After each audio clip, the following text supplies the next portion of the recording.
Bernie Sanders event where he's going to talk about the $3.5 billion reconciliation bill. Like Bernie Sanders has said, that this bill is going to be one of the biggest since Franklin Roosevelt, I believe. Is it enough? No, it's still not enough for the American people. But the fact that we can even get a reconciliation bill considered is probably big news. And this is where it falls into the court of the Democrats. The Democrats have control of everything right now.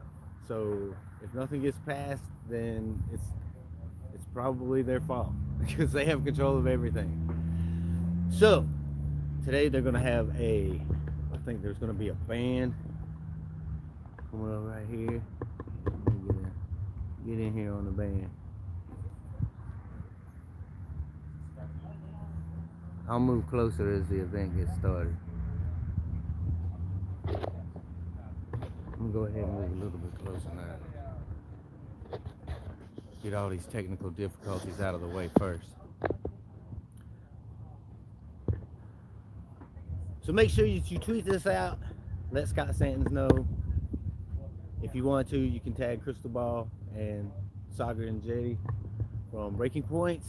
And hey, you never know. This is a live event. They may want to see it too. So hopefully we'll get some people on here.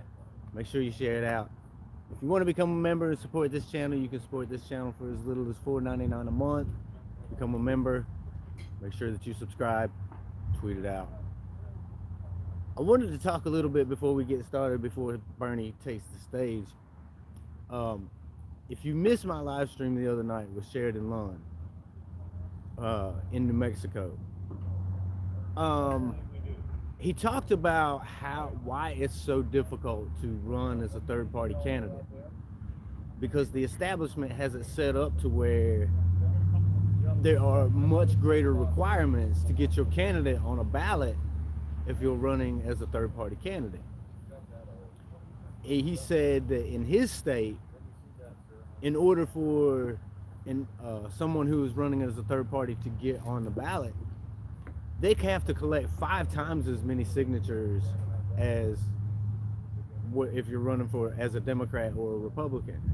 And the establishment has it set up this way to keep threats from entering the field. They don't want threats to their power, because as long as they can keep it a duopoly, they know that they have us where they want us. And I'm hoping, and I saw Andrew Yang tweeted out that he thought that when he wrote it, that the war on normal people was, to be his greatest work. But then he realized that it's actually forward. I believe that Andrew has got something far greater than forward to contribute to this country. What do y'all think? Make sure that you put it in the comments. Make sure that you tweet it out. Let everybody know. Bernie will actually, I think, be taking the stage at noon. He's also doing another event in St. Johnsbury this evening. But I don't know if we're going to cover that this evening, because it might just be a redundancy. But y'all let us know, and if you want us to cover it, we will definitely cover it. So, y'all want to see an interview? Y'all want to do an interview? You want to do an interview? All right. Come on in here. Come on around this side. So, I was lost, and I didn't know where to go, and someone helped me with directions. Yep, that was me. Hi. So introduce yourself, tell everybody who you are. Hello, my name is Richard D'Alessi. I'm a member of a third party called the American Solidarity Party, and I am here for the experience of seeing Bernie Sanders speak, even though he is a member of the Democrat Party, or he's sort of independent. I'm not really... He's an independent Democrat. But he's an independent Democrat, but I'm part of the American Solidarity Party, which is a great third party. Explain what that is. I was actually on the Brian Carroll payroll for running the state of Vermont chapter in terms of their party, which was great. It was an absolutely great experience for me. I'm more socially moderate, but more radically fiscally liberal. Very very communitarian of sorts is kind of the best description of the party. A very cohesive civilization is what we want. We're a small third-party startup, and I'm just here for the experience of seeing and hopefully maybe getting a quick snap picture with Senator Bernie Sanders. So For sure. Explain what exactly your party is trying to do. well, my party believes in personal liberty as well as economic responsibility to the poor. The main purpose of our party is supporting poor people, the working class. That's the main part of our party's perspective. We also have a climate change initiative. We are currently split on a few of the social issues. I'm not going to go too into detail with that, but our main purpose is promoting the economic security of our poor and working class Americans. So, how does a concept like universal basic income, how does that fit into your party's view? We absolutely support such a measure. We support universal basic income as well as raising the minimum wage. And we support a distributist society in which that the exploitation of the working proletariat class becomes illegal, such that there are co-ops where people distribute the wealth fairly and we all work together to promote a better civilization. I kind of feel like, right, that there's been no better time in our history as a country for a third-party run. Because I think a lot of people are pissed off. I'm one of them. Absolutely. So how do we win? I don't have the answers to that. Dude, I'm just a 22-year-old who worked on a campaign. I can't tell you exactly how to go about winning. Obviously, we made the ballot in the state of Vermont, but that doesn't mean we have the ability to communicate effectively, because the duopoly is a huge factor in our day-to-day lives. For sure. And it seems like, I was just talking to the audience about my interview the other night with Sheridan Lunn out of New Mexico, right? Mm-hmm. And he was telling me that in his state, Yep. it takes 5 times as many signatures on the ballot to get on as a third party.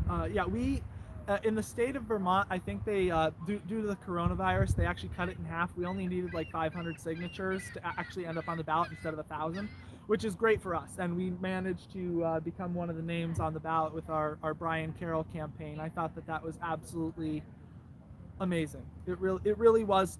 In order to get his name on the ballot, we were the first state to initialize that in the state of Vermont, even though he's from the state of California, which is really funny. But overall, I've had a great experience. I'm fairly middle of the road, but I have some very economically left principles, and that's why I chose to join the American Solidarity Party. It seems like there's this core set of issues, right? Mm-hmm. That like the majority of Americans can get behind. Mm-hmm. Let's take out abortion. Let's take out gun control. Let's take out all that shit, right? Mm-hmm. The shit that divides us. Yes, absolutely. And take those things that the majority of Americans agree on, and like economic progress, absolutely. let's put a third party that are behind those principles, right? Absolutely.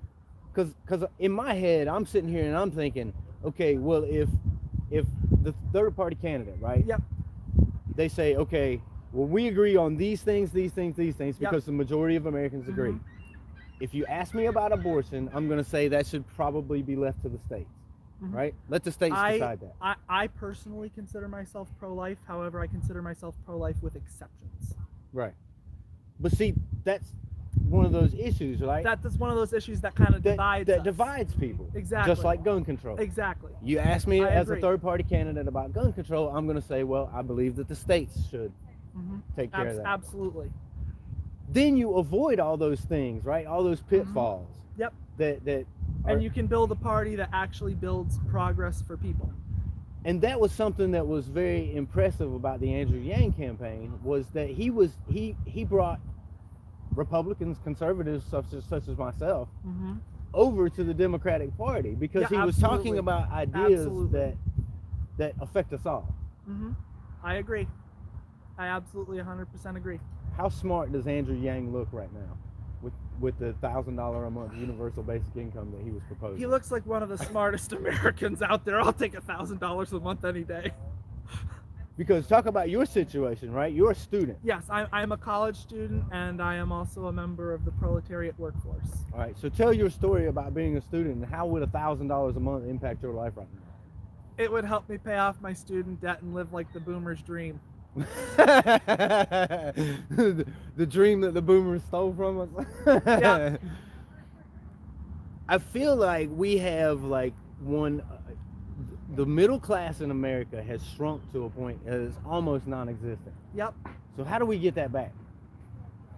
We get that back by establishing legal codes that promote co-ops in which work and payment is fairly evenly distributed throughout the working class, rather than the corporate exploitation of said working class. So, for example, they did an experiment with a pizza shop in Ohio, and they found that when they distributed just the profits, so like they paid all their bills, all their expenses and everything, just the profits, so that the CEO would make the same amount as everybody else, that each worker was making an average of $78 an hour. Imagine how much better your life would be. The problem with that though is, okay, I've run the company, right? I got you. Yep. And as there's no incentive for me to actually run a company now. You know what I'm saying? No, I agree that there are shortfalls that we need to take care of. I'm fairly new to this whole thing, so I don't really understand everything. I just understand what I've read and what I've seen. Because like in my head, as a business owner, right? I don't mind like because I think that's a good idea to distribute some of the profits to the people Absolutely. because these are the people that are making it tick. But I know what it takes to be a boss. I agree that there's a lot of work that goes into being a boss, but it's also a mental thing, because some people, they're in it to make money, they're in it to exploit the workers, they're in it to promote their own wealth. But there's also people who are looking to start companies that are startups, that are co-ops, in order to elevate other people and promote change in the world. And that's something that we need to focus on. Oh, there's a wasp, sorry. We're fighting murder hornets out here. Yeah, so. yeah, all them murder hornets. Yep, I agree.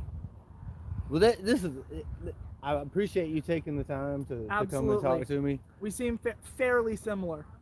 And that's what I mean, though, right? Because I'm coming from the conservative side, and you're obviously coming from the more left-leaning side. I am socially moderate to slightly conservative, but I'm extremely economically and policy-wise very liberal. So that's why I'm part of a third party. What do you think of Elon Musk and his new robots? I don't really have all the answers to that. I mean, I'm kind of terrified of being replaced, but at the same time, I mean, we're getting replaced anyway. If it gives me universal basic income and I can live my life, I don't really care. But at the same time, that is still a very scary situation for a lot of people that we need to take into consideration. When I was doing my interview the other night, Sheridan was saying how he thinks that Elon might have bit off a little more than he could chew with the robots. But I think that if anyone can do it, Elon Musk can do it. Like, for real. Maybe we could get Elon to run the robot party. I don't share your common interest in a robot party, but Skynet. At the same time, yeah. All right, some of that's just bizarre, but it was great having me on for the interview, and nice to meet you. Have a blessed day, sir. For sure. For sure. As you know, we will interview whoever. It doesn't matter. If you're willing to talk, we're willing to talk too. So if you're just joining us, make sure that you tweet it out and we'll get some eyeballs on this. Jessica Little says, I have seizures, no one wants me. We love you, Jessica. And your axolotl loves you too. Look, Bruce said he blew us out. Because we like to get into the meat of the issues, and there's nothing wrong with that. We love talking to people. So we're going to turn this camera around and let you get a view of going on. There we go. Is it on? Yeah, we are live streaming now. Oh, great. Just wanted to check to make sure, are you streaming to a public page or a personal? We're streaming to YouTube and to Facebook. Okay. And what is it under? It's under Grassroots Yang Gang. Okay, great. Yep. Thank you.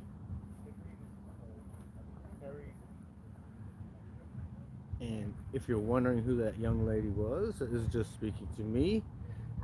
She actually works for the Bernie Sanders campaign and was very accommodating and made sure that I had everything that I needed and had a good spot so that we could bring y'all the coverage of Bernie Sanders talking about his $3.5 billion reconciliation plan. And like I was talking about when this live stream jumped off, the Democrats have control of everything right now. So if they wanted to put universal health care and all that stuff to the test, they absolutely could. They don't want to. Oh, listen to me. It is $3.5 trillion, not billion. Now I feel like what's his name on Austin Powers when he was like $1 million. Yes, $3.5 trillion reconciliation bill. The biggest since Roosevelt, I believe. The problem is that if it's taken in scope, it's still not enough. And that's just the fact of the matter. It's still not enough. And Republicans are going to fight it tooth and nail, and Democrats are probably going to drop the ball because we have to keep the status quo going like it is. That way, come election time, we have enough stuff to keep us divided into the duopoly. Von Dormal, who is a member here on the channel, says Andrew is more than a thought leader. Oh, Lord. Look, I can't even. There we go. Let me get my chat up here. Andrew is more than a thought leader. Andrew Yang should be more of a thought leader. Wait, what? Come on, Vaughn, you ain't making sense. I am sure if Andrew Yang had an American name, he would be closer to being president. I doubt that that's a thing. Here's my thing, right? Okay. I'm about as cracker as you get. Right? I don't think that that's it. I really believe that if you just speak to the heart of the issues, people are going to get behind it. If they agree with you, they agree with you. It's not going to matter. It doesn't matter. Because I think most of us in this society have gotten to a point where we're not hung up on that kind of shit anymore. That's stuff for previous generations. Our generations just want everybody to get along, and I don't think that that's an issue. Yeah, there's still a lot of boomers, and yeah, it is what it is, but you can't even classify all boomers into the same group, because there's a lot of people in that age demographic that supported Andrew Yang and that supports the ideas of universal basic income. So I don't know. I kind of feel like, if you're going to win this election as a third-party candidate, then you're going to have to win the election before you win the election, if that makes sense. Because you're going to have more of everything. You're going to have more signatures. You're going to have to, because of the way the system is set up. But I think we can do it. I think the time is right for a third-party run. I may be wrong, but I may be right. So I'm gonna turn this around and let y'all get a look at the stage. Look at that Bernie Sanders sign back there. See if I can. Tell me how grainy this gets whenever I zoom in, y'all. Because I don't want it to get too grainy. Is that clarity still good out there? Somebody put it in the chat. Because that's probably where it's gonna be whenever Bernie starts. Okay, well, just make sure, because I know whenever I zoom in, sometimes it gets pixelated.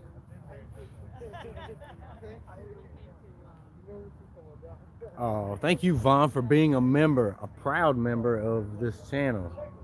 For as little as $4.99 a month, which is less than 40 cents a day, you too can support this channel and help us to... All right, because let's face it, it takes time to come out here and cover these events. It takes time to set up. It takes time. It takes a lot of work. So if you can, make sure that you support this channel. We love you, make sure that you put it in the chat if you do become a member. I think it actually automatically pops up. You get our custom emojis of the Grassroots family, and we're working on getting some bigger and better emojis than the ones we have now. Because I kind of feel like those emojis that we have now are a little bit small, and you can't really tell what is, what's going on in them. I don't know. Mama disagrees with me, but all right. So we're gonna turn this back around.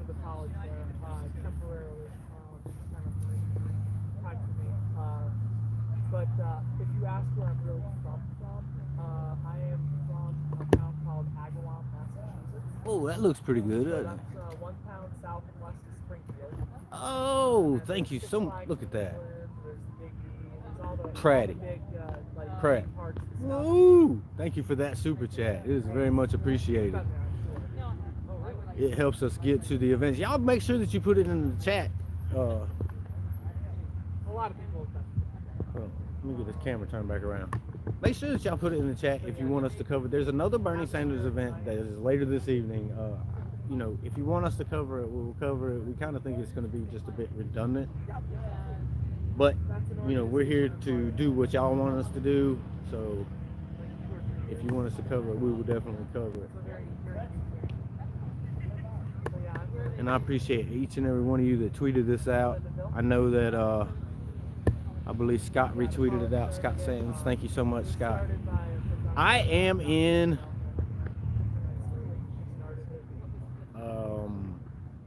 where am I at? Newport, Vermont. I am in Newport, Vermont. Yeah, there we go. See, I got it before you did, Mama. Mama's covering the chat on the other side. We had to swap phones today because hers gets better resolution than mine did. Yeah. And Bernie should be taking the stage here shortly. I know that the band is going to be playing in just a second. And you see that sign up there? Conrad, I'm calling you out. These Bernie Sanders people did not ask me one time to stop filming while they were putting up their stupid sign. So, Conrad, eat that. Look, I'm still salty about the way Conrad treated me during the campaign. Uh-oh, thought I heard some drums. I might have to get it turned right around. Look, but they would listen. It's so awesome to experience another candidate's the people who work for that candidate. The Bernie Sanders campaign has been so nice ever since I got here, and they have just been like, "Hey, we're so glad you're here. Thank you for covering it. What's your your social media and all this stuff." And just been really accommodating and really nice. And from the Yang Gang to the Burners, thank you so much for that. Vaughn, thank you for that $5 super chat. It came in. It's very much appreciated. Got pterodactyls floating around here. But activism is lifelong for me. We'll get a shot of this crowd here.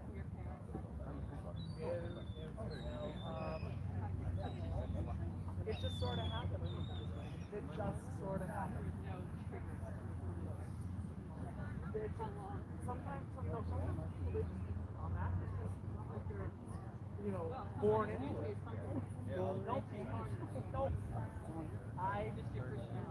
Make sure y'all hit that thumbs up. Make sure that you share it out. I know it's kind of early for our West Coasters.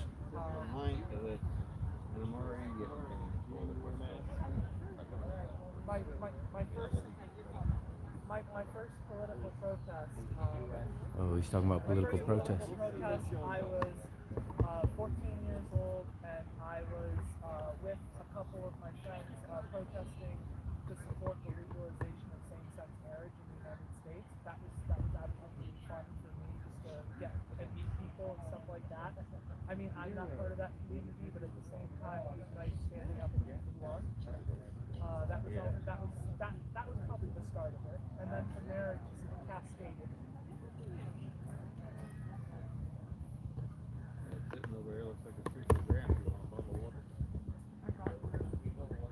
We love our social justice warriors. one of them. I'm a protester from back in the day too. Occupy. Yeah, that was us. That's actually where I had the good fortune of meeting Reverend Jesse Jackson. Yeah, that day, Occupy Bank of America. He was there talking to the shareholders at the BOA meeting.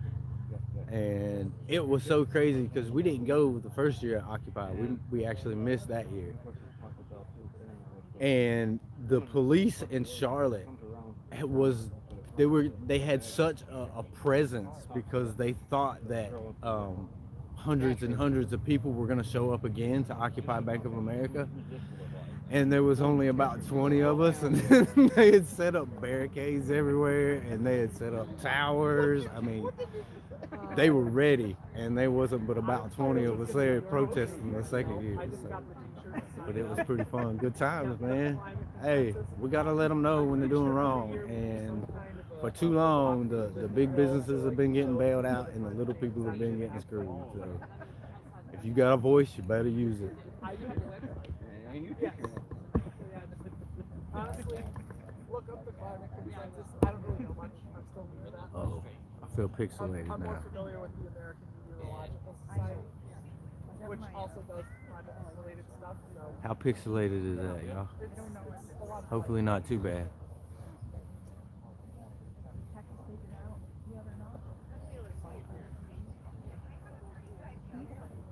Occupy. No, we didn't camp out there. Camping out of Bank of America.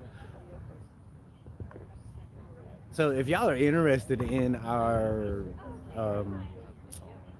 more of our protest days and some of the things that we were doing before we were the Grassroots Yang Gang, all you have to do is go to YouTube, and not right now, but go there and type in Ghost of Fox channel. That's FAWKES, and you'll see us back in the day. Oh, that was back when Mama Yang Gang was pregnant with Little Yang Gang. We were feeding the homeless in one of our videos, eh? Look, I feel like I'm rambling now. I'm ready for this thing to get started. There it is. Yeah. What do you mean? I mean, you can still look it up. Thank you, The Norm. Thank you so much for that super chat. I don't know if I'm the best at anything out anywhere, but we try to get it done. And we try to bring y'all the things that are relevant. And I kind of feel like this Bernie Sanders $3.5 trillion policy, reconciliation package it's going to be very beneficial for a lot of people in America. And here again, I think it falls short in a lot of areas, but the fact of the matter is it's better to have a little bit than it is to have nothing. And I think that's one of the areas where, like, Democrats, they fall short sometimes.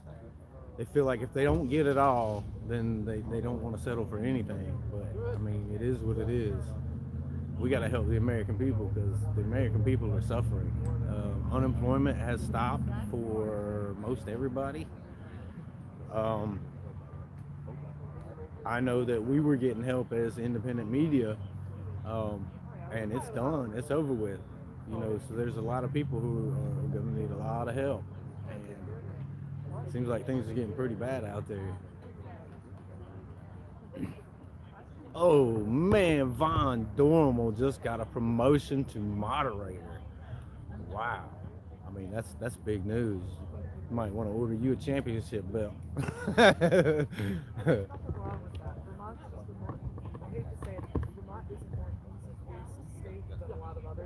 Where I'm from, Massachusetts, everything's quick.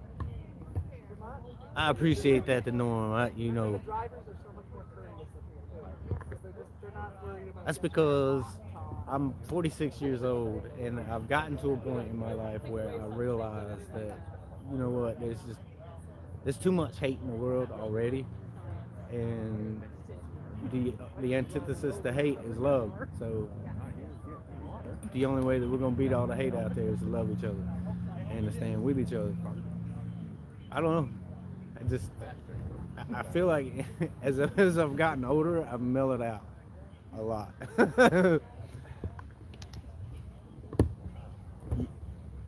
got to be willing to evolve. Yeah, that looks pretty good. Uh-oh. Uh-oh. We got the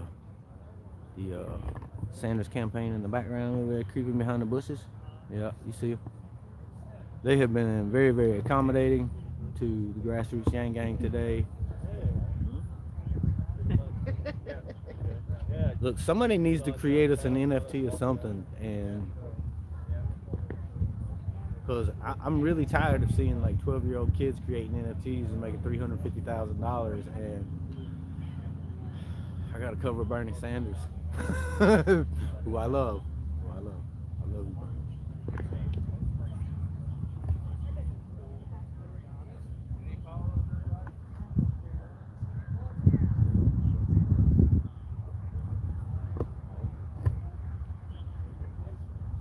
Why is this such a big event where Bernie Sanders is talking about the $3.5 trillion reconciliation bill, and we only have 11 people on the live stream? That ain't good. Make sure you all tweet this out. Let's get some eyeballs on this thing. More eyeballs, the better. We miss having hundreds and hundreds of people on our live streams at one time. Those are the good days. Maybe there'll be some good days again, because Andrew, I think we can pressure him to make a third-party run. I think we can. We love all 11 and then some.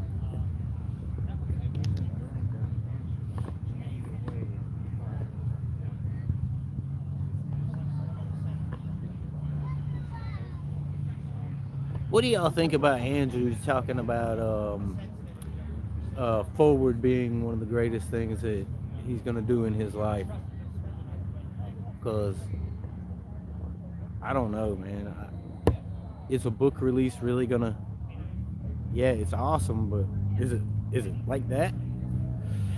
I don't know. I haven't read it yet. I'll hopefully be getting my copy here very soon, before October 5th. Me and Mama's gonna be fighting over the book.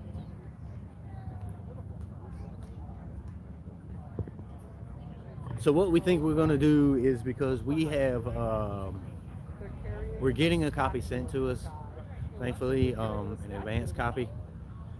And so what I think we're gonna do, me and Mama have talked about giving the copy that we're gonna be getting on October 5th, giving it to one of our loyal listeners, viewers, and maybe holding some kind of, some kind of contest or something to give that book away. Before I forget, shout outs to my dad. Today's his birthday. He's older than me. Shout outs to you, Dad. Happy birthday. I hope you have 100 more. I mean, I never see you, but I hope you have 100 more anyway. Shout outs to you. Happy birthday. All right. Now that the mushiness is out of the way. Let's go with the mittens. Oh, with mittens. I thought that was funny. Let's get this party started.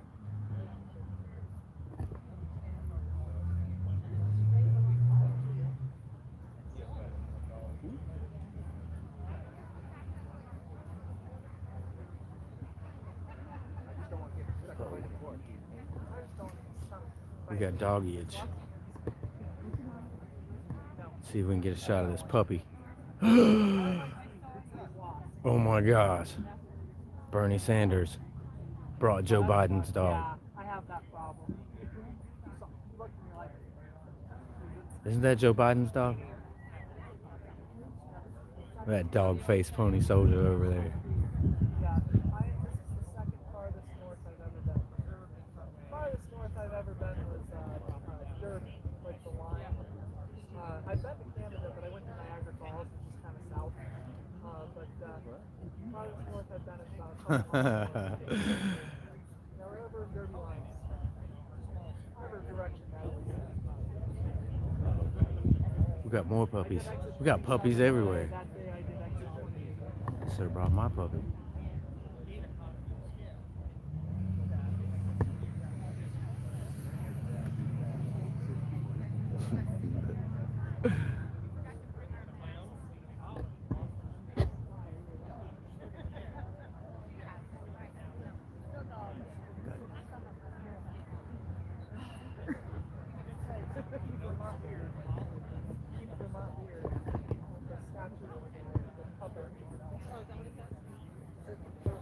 I'm just saying. This has been your 5-minute gratuitous puppy interlude, brought to you by Chronic Alone, sponsored in part by Apple Juice and viewers like you.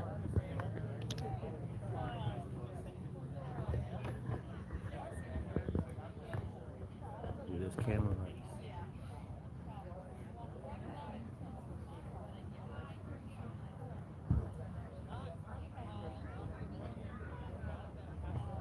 Thank y'all very much for the super chats that have come in. Y'all rock. Y'all make this possible. We are still trying to raise funds to get to the Universal Basic Income March. I think it's at the end of this month. Isn't that right? The 25th? Maybe. And I'm going to tell y'all my theory about the Universal Basic Income March and why it's so important for us to get out there. Because I have a feeling that Andrew will be speaking at that Universal Basic Income March. Why wouldn't he? He's not doing anything right now, right? What bigger name could you have coming off the campaign and the first Universal Basic Income March since the last one we went to than Andrew Yang being the keynote speaker? Is it gonna happen? It's in New York City. It's got to, right? It just makes sense to me. But I am an Andrew Yang conspiracy theorist. I will believe anything about Andrew Yang and him running again for president, or him making an appearance, or if I can bring y'all some good news and some hope, then I'm a hope dealer.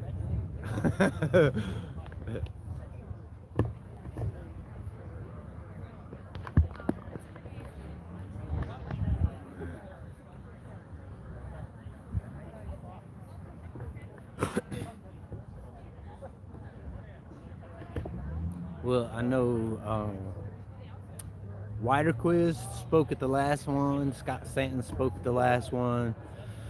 So you're probably going to have to top that, right? I mean, it only makes sense to come bigger and better than you did before. And the only way that you could do that is get a higher profile name. And that would be Andrew Yang. Can't go backwards. Do you think Bernie Sanders will run for 2024? Should Bernie run for 2024? Bernie should probably just be thankful that he's still alive at this point. I'm just saying. He's just, his ideas were awesome, and he's been a fighter for a long time, but quite frankly, you know, it's his time has passed. His time has passed. We need somebody who is going to beat down the doors and take no prisoners. And Bernie has settled too much, as far as I'm concerned. But still love him, still want him to keep fighting for people. He's a millionaire talking about billionaires. I don't know. It is what it is. Thank you for that question. I like questions. Questions make me feel like I'm not talking to myself. Bernie turned 79 in 3 days. Well, we got paramedics here, so I guess if his heart stops, I could jump him. I'm kidding. He's not gonna have a heart attack on stage. I don't know who that guy was or what he was doing.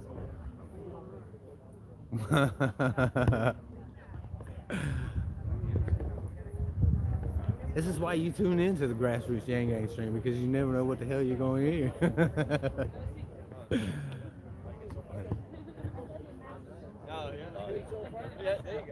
I will say anything for a laugh. You better believe it.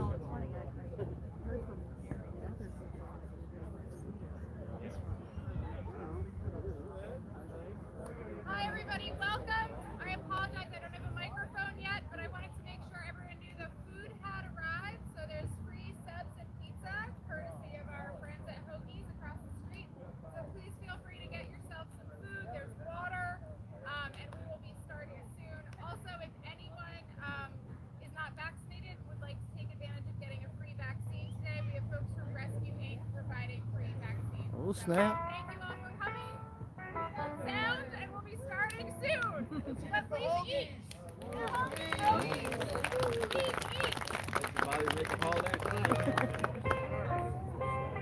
Now you know we don't eat on the job, Mama. Look, she heard free food and she's like, "Why am I not there? I need free food too." You know we don't eat when we're on the job. We literally, like, when we were campaigning, we were lucky if we ate one time a day, and that's a fact because we were on the go so much. We just didn't have time. Didn't have time to stop. Didn't have time to do nothing. We saved a lot of money that way, but our health kind of suffered for it.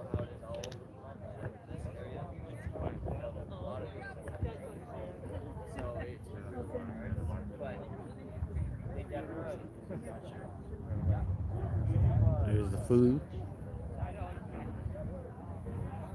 Good crowd of people have shown up. There's Bernie Sanders right there. We ain't got to go no further. Should we go interview him? Should we get our picture taken with him? I wonder if he's got his mittens on. He's got his mittens behind his back. I know he does.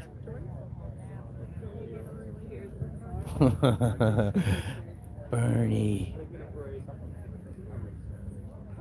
I was wondering if that's his cousin anyway. Oh, Jesus, they look just alike.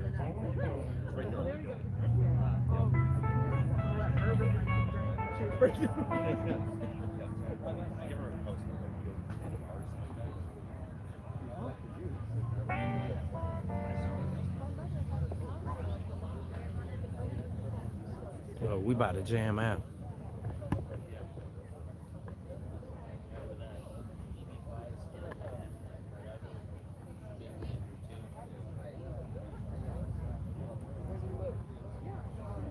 Live music too? What?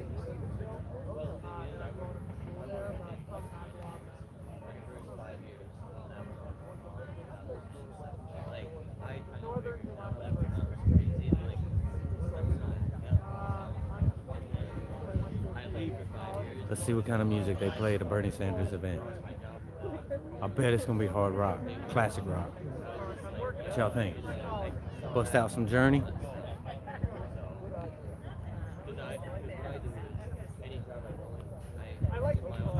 Dang, that pizza smells good. Let's get a shot of that pizza. I just made that lady's pizza famous. Oh, look at, he's tired. He was up all night. Uh-oh, uh-oh. Rapper's Delight. Rapper's Delight! Rapper. Some of y'all will get that reference. We'll start hollering Rapper's Delight. And we'll run him off the stage.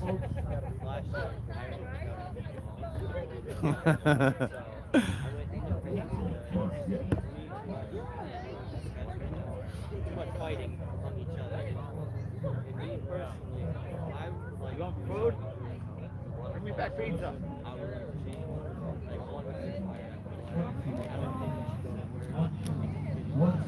Look up over there. They're fancy little cameras. Film crew. Oh. It sounded like he was going to start beatboxing. Back up a little bit. Check 1, 2, 1, 2. Everybody's ready. Check. 1. Bring it down. Check Number 1. Check 1, 2, 1. Check 1. Okay, John. Somebody get this link to Sagar and Crystal. Oh.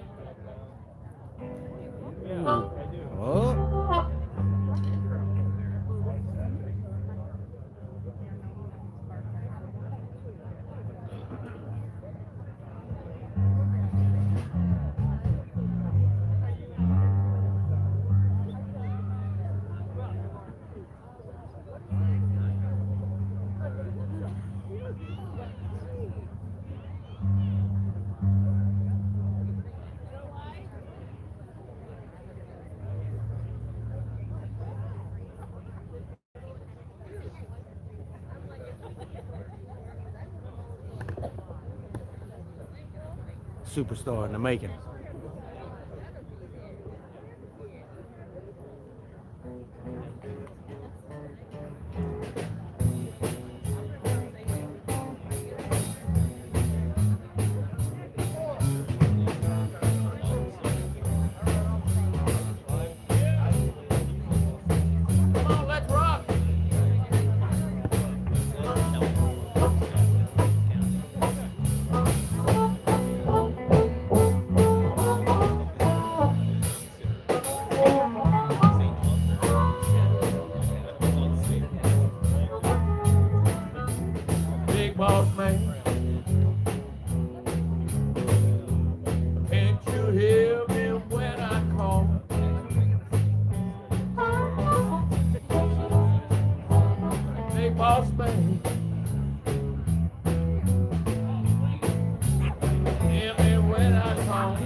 tall, that's all.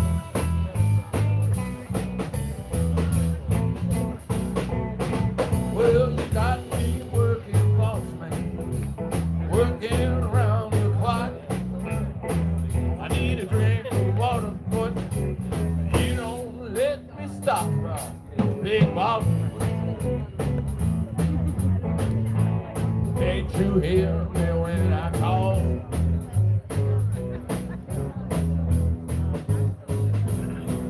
Man, you ain't so big.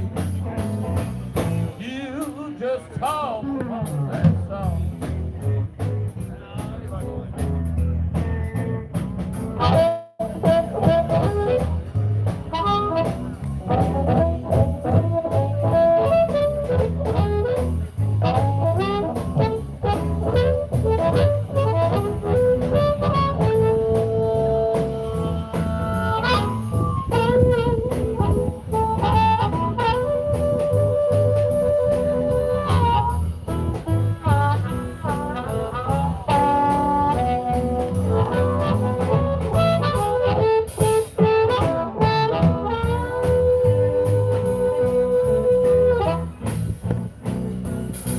Put on your red dress, baby.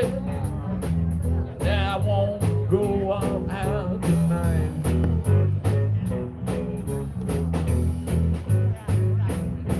Put on that red dress, baby. You know we're going out tonight.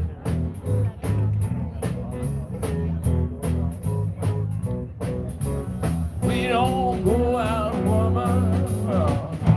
You know they just might start a fight. Yeah, I gotta find myself a boss man. Wanna maybe treat me right. Make me breakfast in the morning. Make me friends at night. Big boss man. Ain't you hear me when I call?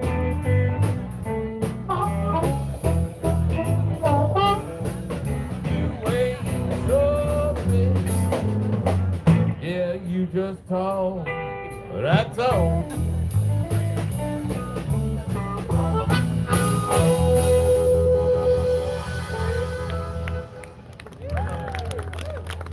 Thank you. He said, Pleased "Let's to be rock." here today. He was a kid. Warming up Burn you it guys down. for Bernie Sanders. Let's hear it for our Senator Sanders.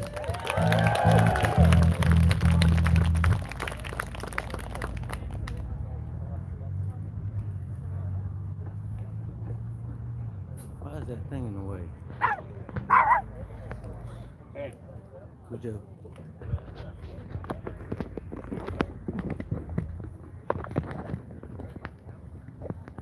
A little rumba for you. Feel free, plenty of room to dance out here. Sorry, I'm getting my camera right. Just zoom in and that thing will disappear.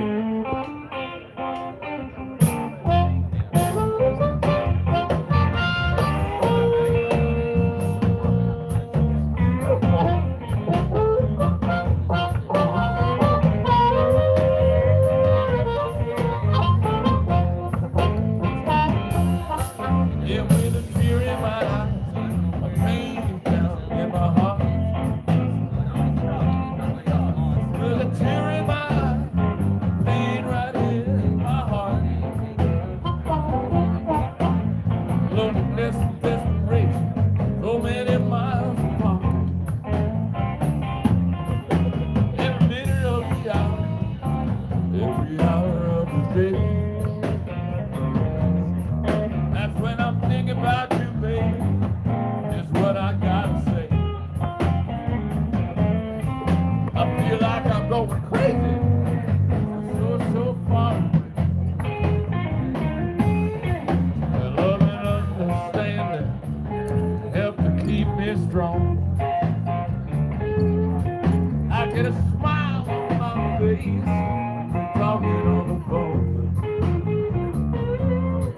It's the only way I make it. I'm a long, long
blues.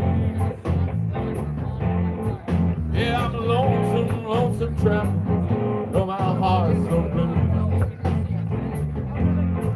Honey, my only consolation is I'll soon be home with you.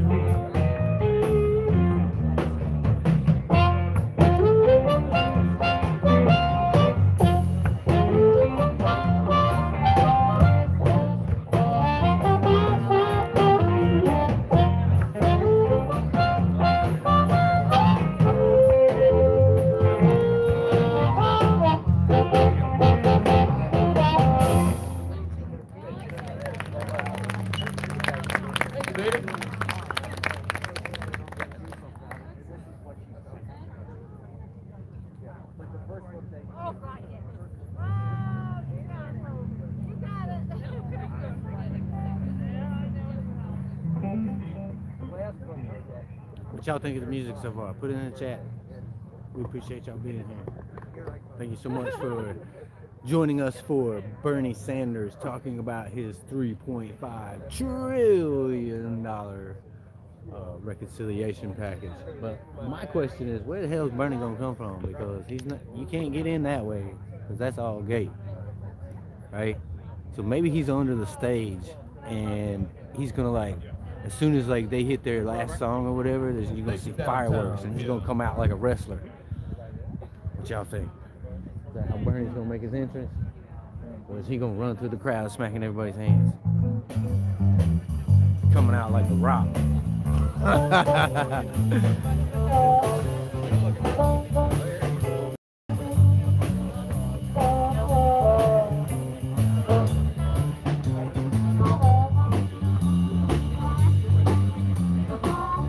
Bernie's bloodhound.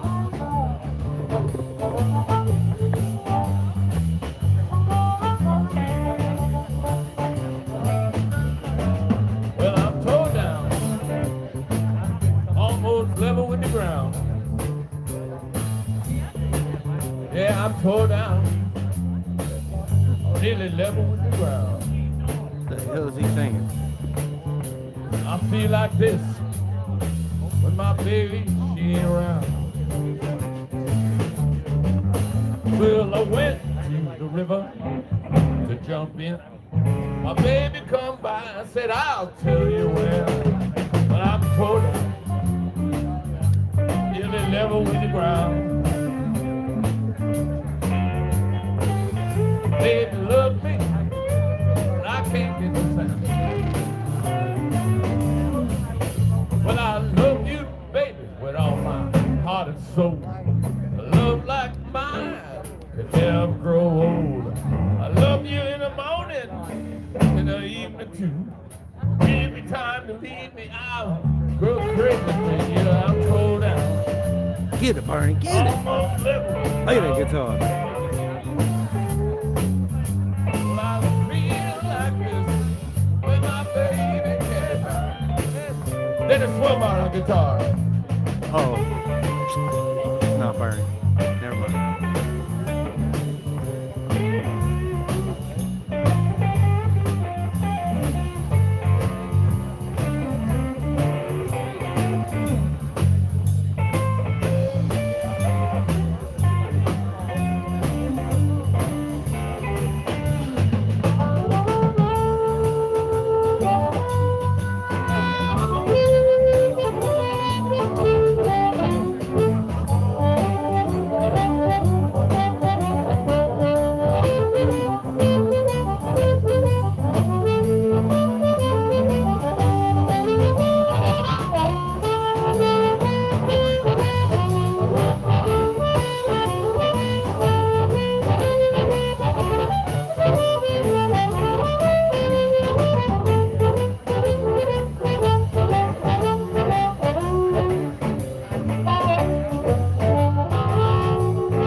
With all my might, love like mine's just out of sight. I lie for you, baby, if you want me to. I really can't believe your love is true. 'Cause I'm tore down, ground. I feel like this when my baby can't be found. Well, I feel like this when my baby can't be found.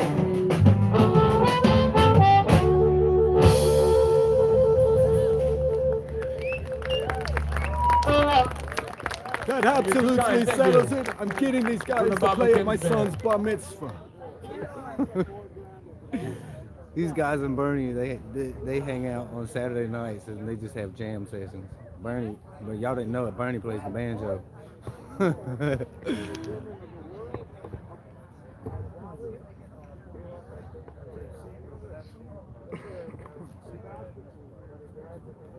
Old tiny blues for you. But Jimmy Reed.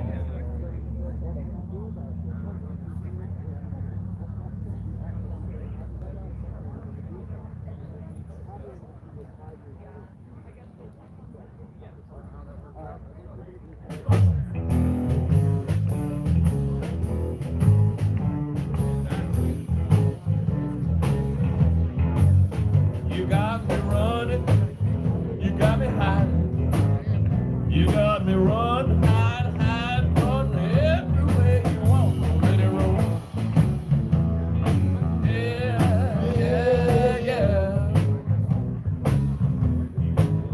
You got me doing what you want me, baby, what you want me to do. Going up, I'm going down. I'm going up, down, down, up, everything you want, let it roll. Yeah. Boogeyman, ghost sound. You got me doing what you want me, baby, what you want me to do.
Thank you very much.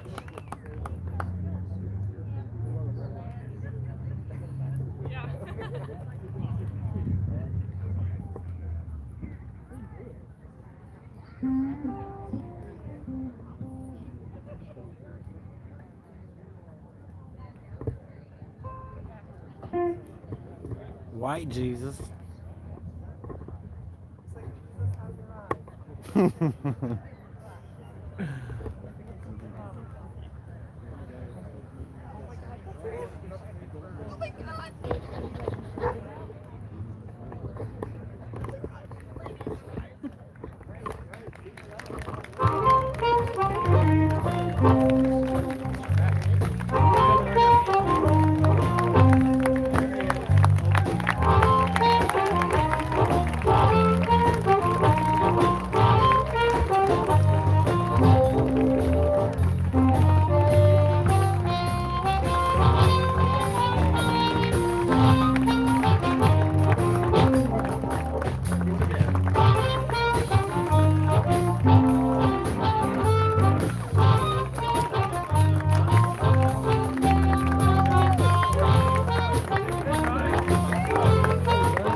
Fist bump Bernie Sanders. I feel like Jesus is in me now.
Ladies and gentlemen, Bernie Sanders, Senator Bernie Sanders.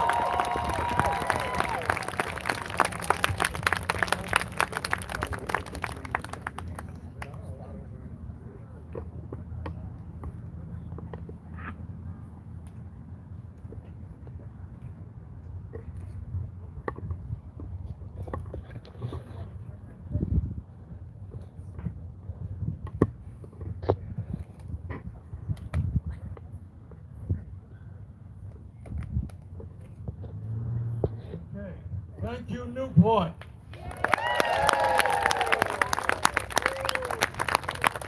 Let me thank the Bob McKenzie Blues Band for their music.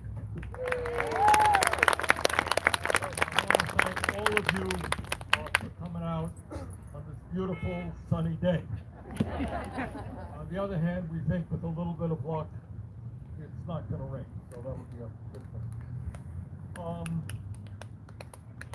What I wanted to do today, before I introduce our guest speakers, we have some great guest speakers, and I want to thank Senator Bobby Starr and Representative Catherine Sims and John Castle, who's superintendent of North Country Supervisory Union in Maxwell. But before I introduce them, I wanted to tell you why we're here today. We as a nation are facing very difficult times, no question about it. The world is facing very difficult times, and it is easy to get discouraged. And I don't think there's anybody in America who's not discouraged one moment or another. You just look at the issues that we are dealing with today. We're dealing with this COVID thing, which has now taken well over 600,000 lives in America, caused a whole lot of sickness. We have gone through a year where kids could not go to school, where grandparents could not be with their kids, where people are isolated. The result of that has been an increase in emotional problems in this country. And right now, as we speak, because of the Delta variant, ICUs and hospitals all across this country that are overflowing with people, mostly people who were not vaccinated. So let me detour and just urge everybody, beg of you. We are doing better than almost any state in the country in terms of our vaccinations. We can do better. Please get vaccinated. Save your own life. And it is extremely troubling, because I've met some of these folks, that there is a lot of disinformation out there for whatever reason, hard to understand why. But the people, as you know, who are in hospitals today, who are dying, are overwhelmingly people who have not been vaccinated. Guys. So we're dealing with COVID, which is a major problem. And then on top of that, we're dealing with climate. Now, there may be some people who don't believe that climate change is real. And all that I ask of you is turn on your TV, pick up a paper, and find out what's going on not only in this country, but what's going on all over the world. All of you know what's going on in New Orleans right now. People without electricity. People whose basements are flooded. I was in Detroit a couple of weeks ago. Didn't get a whole lot of press. Thousands of people lost their electricity. Their basements were flooded. New York, 25, 30 people are dead because of torrential rains. New Jersey. In Europe, they have had the hottest day ever last month in the history of record keeping. In Siberia right now, there is a fire where the smoke is going thousands of miles. And here in Vermont, believe it or not, we have been breathing smoke-filled air coming from Oregon 3,000 miles away, because Oregon is burning and California is burning. So anyone who thinks that climate change is not real is dangerously wrong. And as some of you may know, there's a report that came out from the group that studies this issue the most, the Governmental Commission on Climate Change. And what they are saying is, if we do not get our act together in the next few years, the situation will become much worse. So that the 1 out of 500-year floods will be taking place every single year. More of our forests will be burning. So we're dealing with COVID, we're dealing with climate, we're dealing with foreign policy. I mean, the good news is that after 20 years and $1 trillion and the loss of 2,400 lives, finally we are out of Afghanistan. And that's the good news. And the president deserves credit for taking that difficult decision. The bad news is that the corrupt government, despite $1 trillion and creating an entire military, the government there was so corrupt they couldn't even stand on their own for a few weeks, and they collapsed. And we all saw what happened at the airport and the loss of 13 brave American soldiers. And we're saddened and heartbroken about that. So that's some of the issues that we are dealing with as a nation. But what I'm here to say today is if there was ever a time in our lifetimes when we've got to be strong, when we cannot allow people, politicians, to divide us up based on the color of our skin or where we were born or our sexual orientation or whatever. Now is the time for us to come together as a people, as a state, and as a nation to focus on the real issues facing our country, not get divided up. And that is what we've got to do. And I believe that despite the difficulties of this moment, that if we do stand together, not only will we solve these very serious problems, but I believe we can move this country in a much better direction than we have ever been. That is our vision, and we can't get disheartened. We got to keep fighting. We've got to keep looking forward to the future, not only for ourselves, but more importantly for the children and our grandchildren and future generations.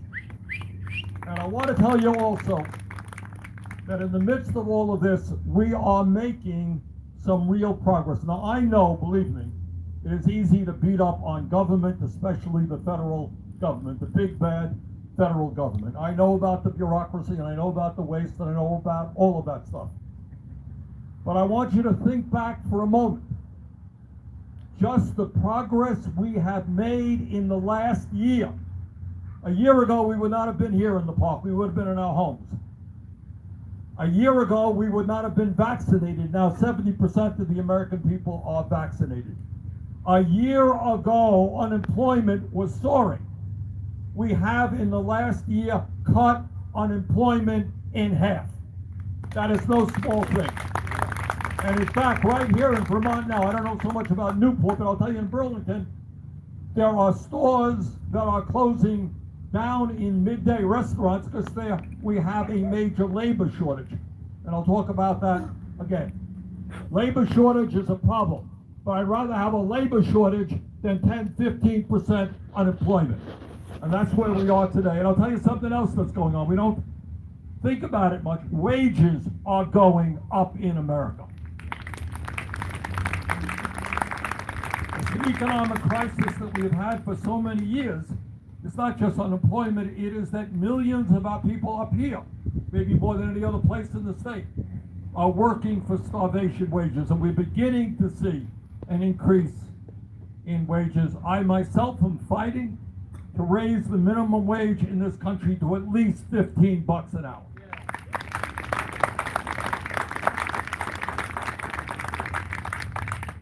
And I'll tell you something else that we did. And again, it's easy to take this thing for granted, and it's easy to dismiss the big bad federal government. But let me tell you what we have done. In the midst of the economic downturn as a result of COVID, we managed to get checks out to every working class, middle class person in this country and their kids, $1,400 a piece. Now, you know what that meant? I know, in Vermont, no one wants to admit, taking money and all that stuff. Believe me, I've heard it 1,000 times. But in the midst of an economic downturn, what we managed to do is get cash into people's pockets. I remember a few blocks away from where I live in Burlington, and I know it's true up here, there were lines of cars, who were lining up in order to get an emergency food package. You did that up here too, I assume, right? Yeah. All right. People were hungry. People who never in their lives asked for anything from the government needed a box of food to feed their kids. And that is why in the middle of the night, like 4 o'clock in the morning after 16 hours of debate, the Vice President of the United States cast a deciding vote for the American Rescue Plan, which made sure that every working class American and their children would get that $1,400 check.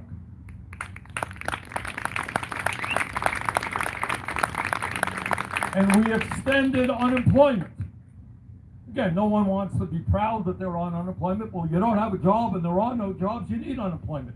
We extended that and we added another $300 supplement on top of what the states were offering. And that gave dignity and hope to millions of people all over this country. We put billions of dollars to make sure that the vaccines got out to communities all over this country. And here is something else that we did in that American Rescue Plan, which was rather extraordinary. What we said is that at a time when childhood poverty in America is higher than almost any other industrialized country on earth, when working families right here in Newport are having a hard time raising their kids, just don't have the cash. It takes a lot of money to raise a kid. What we did is got a child payment of $300 for every child in America. Every month. You got 2 kids, that's $7,200. You're making $30,000 a year. You know what?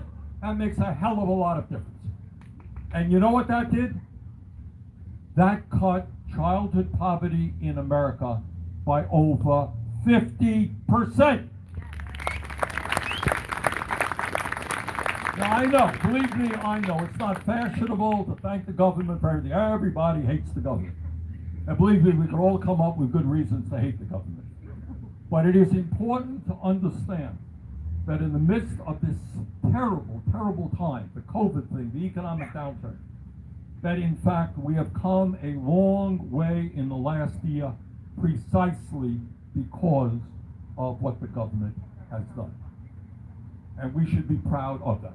Because in a democratic, civilized society, that's what government is. Not me, it is us. All right, that's what it is. And in this case, we as a nation responded to the pain and the despair and the crises facing families all over our state and all over the nation. All right, that's where we have been. Let me talk about where we are right now. No great secret to anybody who is here that we have strong political divisions in the country.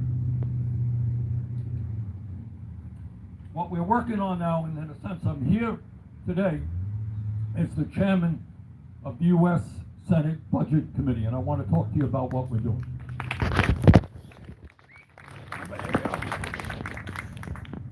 We're looking around the country. We're doing something rather unusual.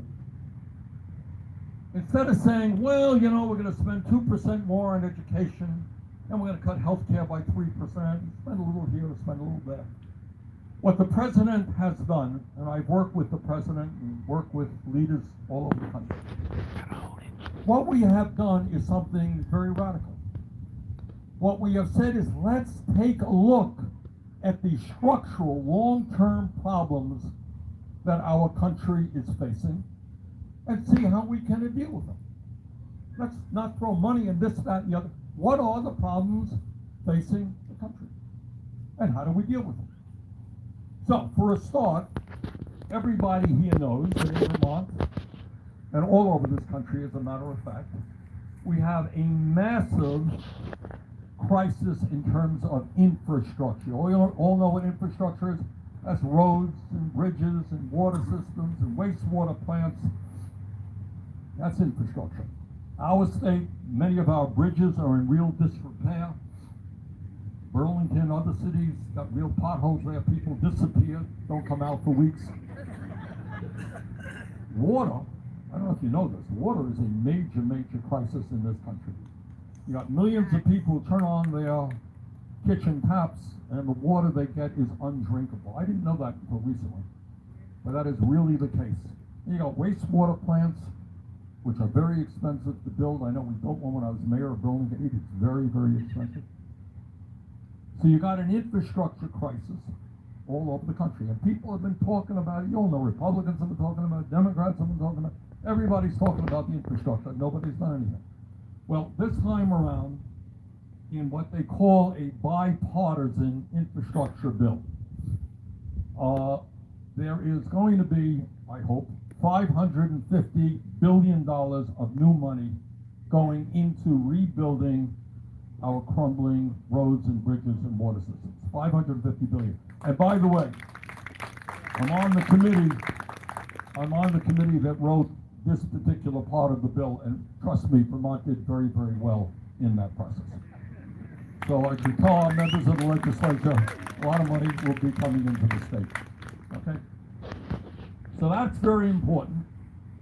But there is, and that bill, by the way, it's called bipartisan because it was bipartisan. It had every member, as some of you know, right now in the Senate, where I work, there are 50 people in the Democratic caucus, there are 50 people in the Republican caucus. That makes life very interesting. And that's why at 4 o'clock in the morning, the Vice President cast the deciding vote, making it 51-50 for the rescue plan. So we're divided 50-50.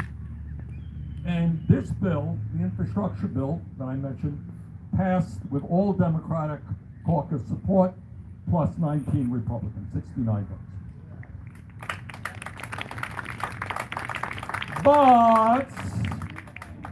But the other bill that I have been working on, which I'm going to talk to you about, is not going to get any Republican support at all. And that bill is probably going to take a long, long debate to pass, but I believe we will pass it, probably with a 51-50 vote. And here is what this bill is about. What this bill starts off with by saying is that in America today, you look around what's going around in the nation, we have growing income and wealth inequality. Right? We don't talk about it much. The media doesn't talk about it because the media is owned by very, very wealthy people, large corporations. Well, what is going on, I don't know if you know this, you got two people in America who own more wealth than the bottom 40% of the American people. You got that? Two people on top, 40% down below. You got 1% owning more wealth than the bottom 92%. And during the pandemic, the wealth of the people on top has exploded, while at the same time, many working class people have literally died because they're working in the grocery stores, or they're driving a bus, or they're delivering mail, or whatever they're doing that puts them in contact with other people.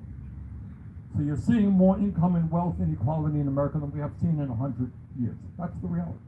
And then there's another reality. While the very rich become richer, you got a very broken tax system. And that means that if you are a billionaire in America, it is quite possible that in a given year, you will pay 0 in federal taxes. You got that? Why is that? Well, for a start, the billionaires and their lobbyists help write the tax laws. They write it to their advantage. Second of all, they have got all kinds of lawyers and accountants who help them legally avoid paying their taxes. So what this bill that we're working on says is that at a time when working families are struggling, when we got over 500,000 people sleeping out on the streets because we don't have enough housing, yes, we are going to ask the wealthy and large corporations to start paying their fair share of taxes. Yeah, right. And when we raise this money, which will be about $3.5 trillion, a lot of money, but we'll raise it by not asking anybody in America. The president has said this over and over again, and I agree with him. Nobody in America earning less than $400,000 a year will pay a nickel more in federal taxes. The taxes will be paid by the people on top who should be paying. What are we going to do with the money? What are we going to do with it? We're going to look at the problems. Let's start with the children. Right now, if we do not extend, the American Rescue Plan was an emergency plan for 1 year. That $300 payment to working parents will expire at the end of this year unless we pass the reconciliation bill. And it's imperative that we do that because the working parents need that money. So in the bill is an extension of that $300 child payment. We are also going to revolutionize the way we do child care in America, which is now unaffordable. And I'll tell you what else we are planning to do, and that is make pre-K for 3- and 4-year-olds free. So in other words, what we are talking about is extending public education down to 3 years old rather than just starting at a kindergarten. And think about what that will mean for working families. And if we do those things, by the way, in terms of the economy, the estimate is there will be 1 million more workers able to join the workforce, mostly women, who will not have to stay home with their kids but go and get the jobs that they want to get. And when we talk about education, it's not just for little kids. What we're talking about is making community colleges tuition free. And that does two things. Number one, it gives people, young people or anybody, the opportunity to get the skills they need to go out and get the many good paying jobs in Vermont that are currently not being filled. Second thing it does, if you want a 4-year education, you will have 2 years of college credit that can be transferred to a 4-year school. We're going to increase Pell Grants as well. In terms of healthcare, as all of you know, you've been hearing me saying this for years, I believe that the current healthcare system in this country is dysfunctional and that it is designed not to provide quality care for all of us, but to make huge profits for the drug companies and the insurance companies. And I believe that healthcare is a human right, and that is why I am a strong proponent of a Medicare for all single-payer system. That's my view. But it's my view, it is not the view of a majority of the members of the U.S. Senate, unfortunately. But this is what we will do in this bill, if I have anything to say about it. And I do. And that is that we will make the most significant changes to Medicare that we have seen in over 50 years. And that means we will expand Medicare to cover dental care, hearing aids, and eyeglasses.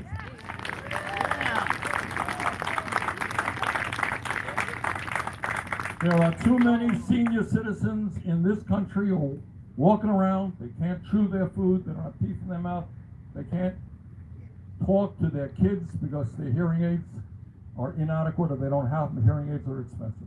So we're moving on that. Let me tell you what else we're trying to do. And you got to understand, this is tough stuff because we're taking on the healthcare industry. We're taking on every powerful special interest in the country. In my view, of all of the greedy corporations and industries that are out there, there's no one more greedy than the pharmaceutical industry and the drug companies.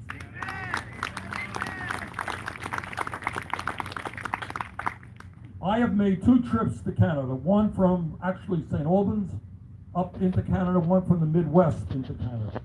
And in both cases, the people who were with me on these buses were able to buy medicine for 1/10 the price that they pay in Canada for the same damn product. All right. Meanwhile, the drug companies make huge profits.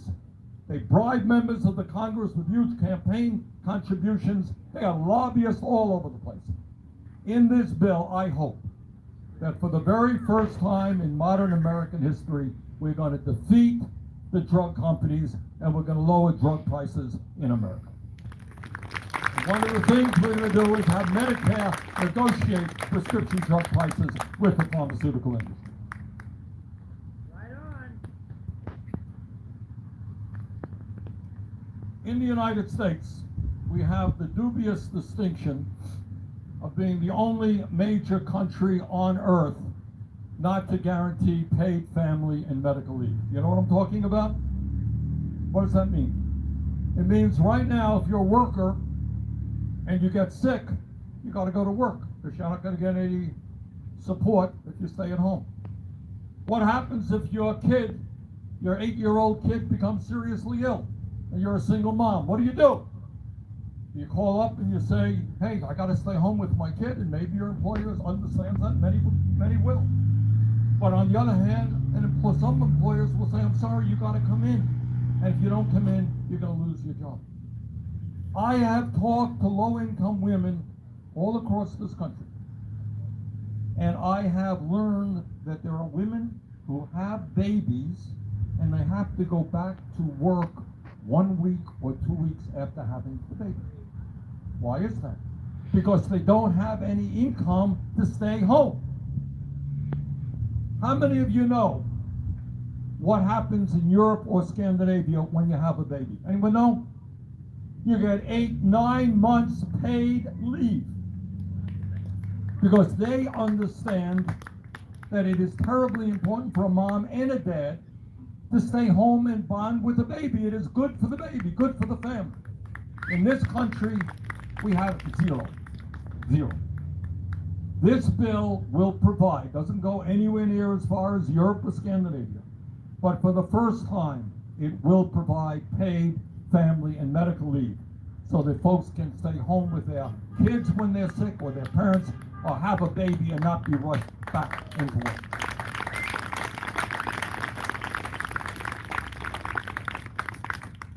And furthermore, I'm not going to describe the 800 pages in the bill, but there's another provision in it which is, I think, extraordinarily important. And that is, this bill will put more money into fighting climate change than any piece of legislation in American history.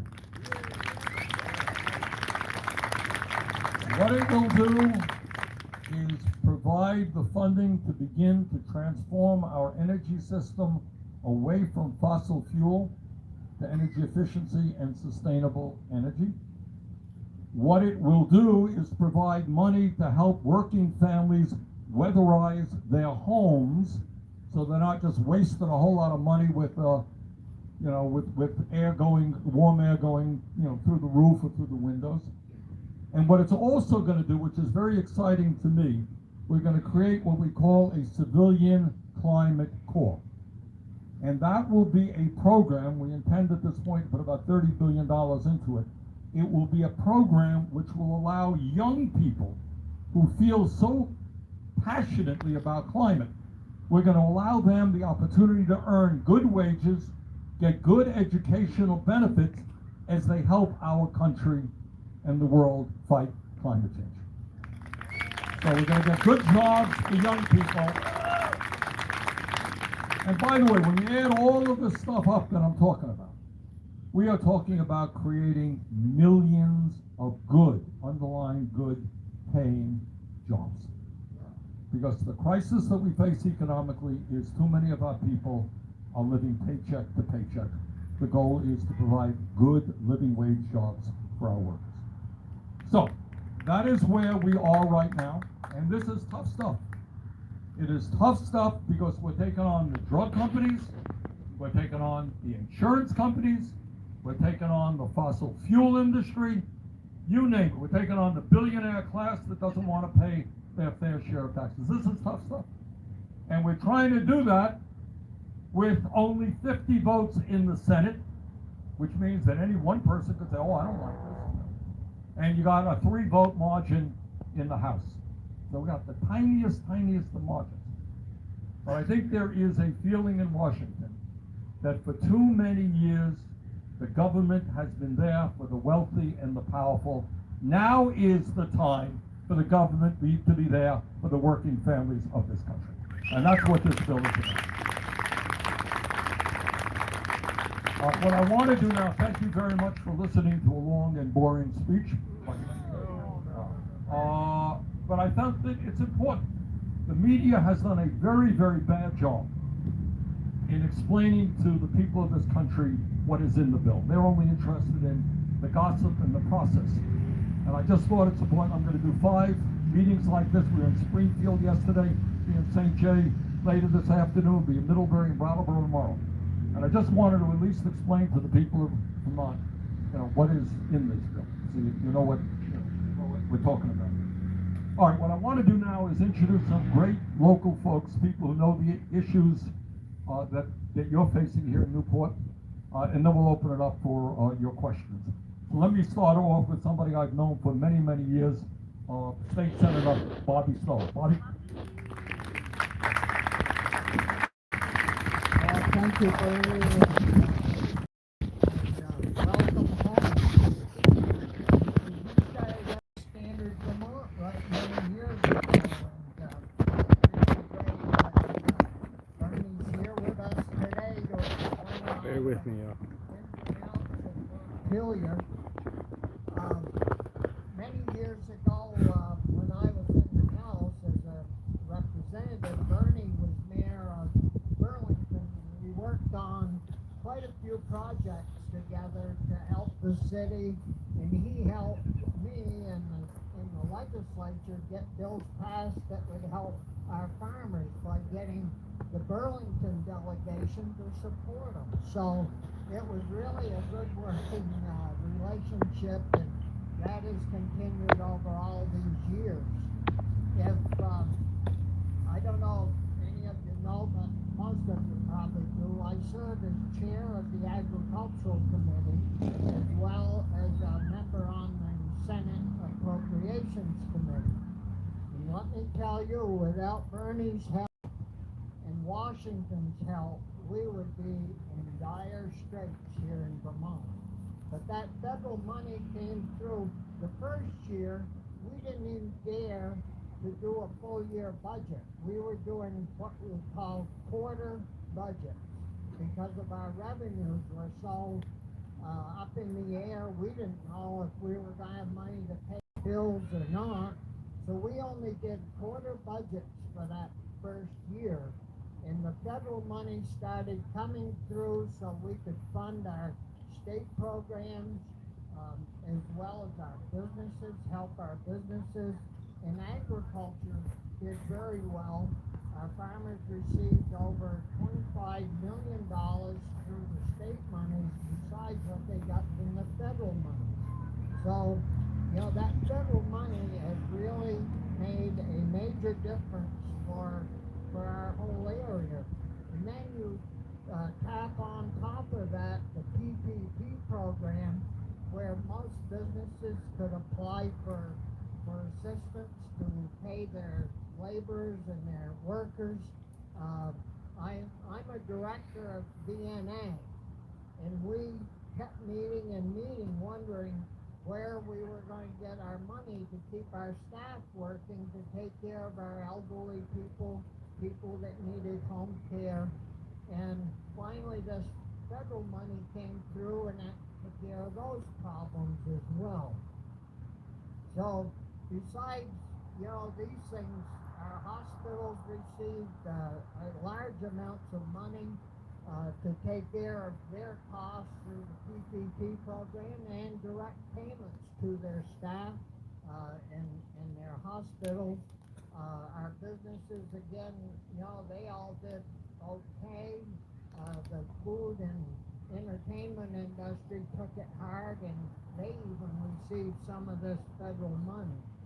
And now we've got the ARPA money coming to help out there, and there's billions of dollars coming again to help do our upgrades to our sewer projects, our infrastructure for our roads and bridges. You know, if there isn't a town in Vermont with our water quality issues that we're facing that can't use some of this money. And Orleans County and a couple of other towns within the county, we're going to get over $8 million in help to upgrade. That's Orleans County. I mean, we've got a lot of small towns that haven't got 2 nickels. So there's a lot of great things that I know Bernie said that you can rap on government if you want, but you know, in times like this is when you really, really need the government to come through for you. And I think Washington has done a pretty darn good job helping Vermont out, I know for sure. And I'm sure the other states appreciate this as well. So Bernie, I want to thank you and your colleagues in Washington, but you know, maybe the people don't realize it does matter who you elect to public office. It does make a difference.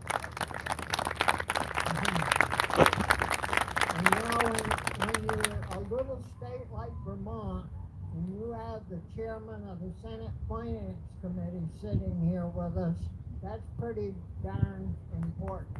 So, again, Bernie, thank you. Thank you, Bobby. And Bobby raised an issue that I didn't talk about, and that is the billions of dollars that went to state governments so they didn't have to lay off workers, or the city governments and the hospitals as well. And Bobby, thank you for the great work you're doing in Montana. Next up is State Representative Catherine Sims. Catherine?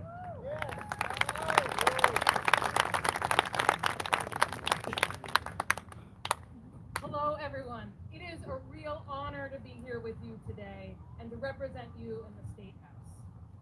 So tomorrow is Labor Day, which is all about recognizing the power of workers to hold their communities.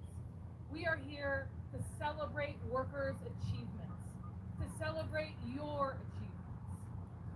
For the last year and a half, we have been tested in ways that were once unimaginable, and there hasn't been much to celebrate. But the pandemic has made one thing clear. Residents of the Northeast Kingdom know how to step up in a crisis.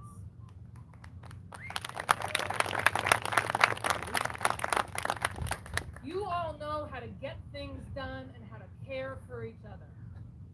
You kept our kingdom communities running. It's you, our road crews, our nurses, our shop owners, our teachers. You held it all together.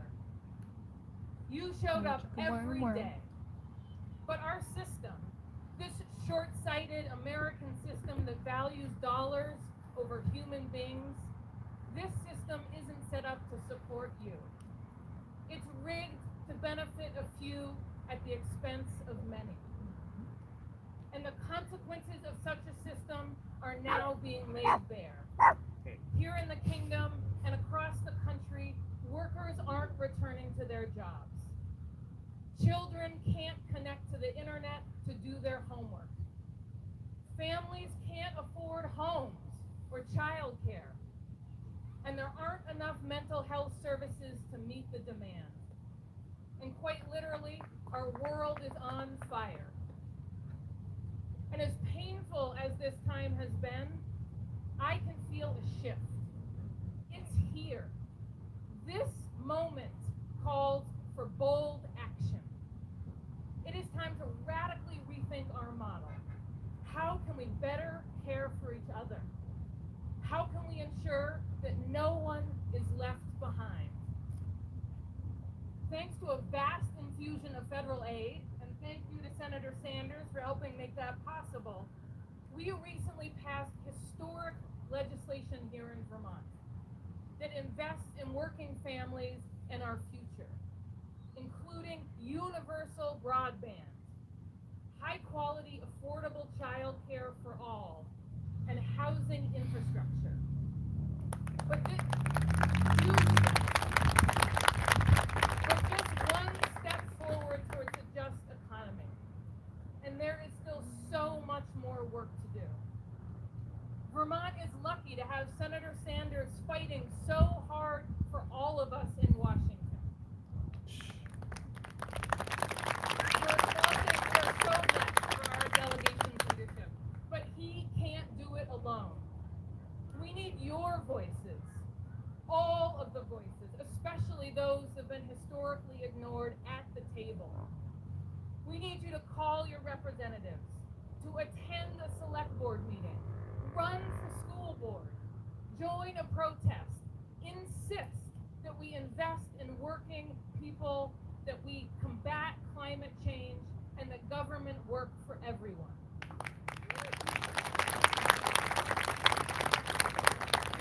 Building healthy, just communities starts here with all of us, because together we can fight and ensure a brighter future.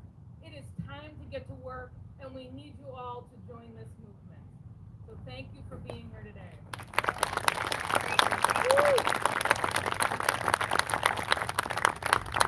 Thank you, Catherine. John Castle is the superintendent of North Country Supervisory Union. And one of the areas we are paying attention to is education in rural America. John's doing a great job. John? Thank you, Senator Sanders. Great to see so many people turn out today. Really appreciate the support. First off, I'd like to have a round of applause for all of our staff and teachers and administrators across North Country Supervisory Union. They've done an incredible job over the last 18 months. They really deserve that recognition. They have really stepped up and supported our families and our children, so thank you. Senator Sanders, I want to personally thank you for your unwavering support for public education and your continued defense of funding, federal funding that is so important to our schools. Annually, we depend on federal funds, our federal titles funds that support intervention services in our schools, instructional coaches, and a range of resources that we really could not do without. But thank you, Senator Sanders, for your continued support to ensure that those services are available to us. Under the American Rescue Plan, the ESSER funds, the Elementary and Secondary Schools Emergency Relief Funds, we are receiving almost $16 million. Yes, $16 million for our schools across North Country Supervisory Union to support intervention services, school-based clinicians, guidance counselors, increased nursing services, a range of supports and services that will support the neediest children and families that we have in our community. So thank you for that support.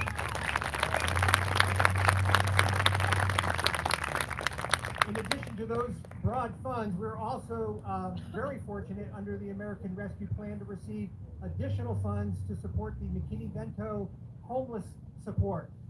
Samantha Stevens, who's our Equity and Community Outreach Coordinator, supports and coordinates this effort. We are receiving additional funds, again, to support many of our families that have really struggled over the last year because of the pandemic and employment issues. In addition to those funds, we are also receiving a community schools grant. Now, this is an allocation from the Vermont legislature, but that is directly from the ARP funds. And we are going to receive almost $230,000 annually for the next 3 years to support a North Country Supervisory Union Family Center. The Family Center will extend our reach in terms of providing support for families across the Supervisory Union. We will be able to bring resources out to our outlying communities as well as bring people in to receive services here. We're also very blessed that Senator Sanders is supporting a congressional directed funding, an earmark of almost over $400,000 to support our Family Center as well. We look forward to those resources that will really extend our ability to support families. One of the key ingredients of that are the ability to purchase 6 vans. These vans would be able to bring people into our Family Center or bring resources out to our outlying communities, and we like to affectionately refer to those vans as Bernie buses.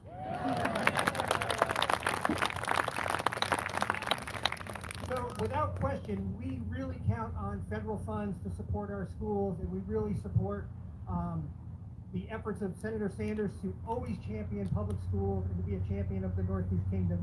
Thank you very much. Thank you, John. And now I'd like to turn to agriculture for a moment.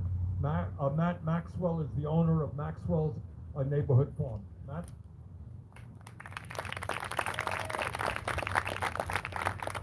Good afternoon. I'm not doing it anymore. Good afternoon, everybody. I'd like to thank Senator Sanders for the opportunity to be here today. My family operates a dairy farm in Coventry, Vermont. And whenever Labor Day rolls around, I like to sort of shift the focus onto what I feel like is an underappreciated sector of the Vermont workforce, and that's the Vermont farm worker.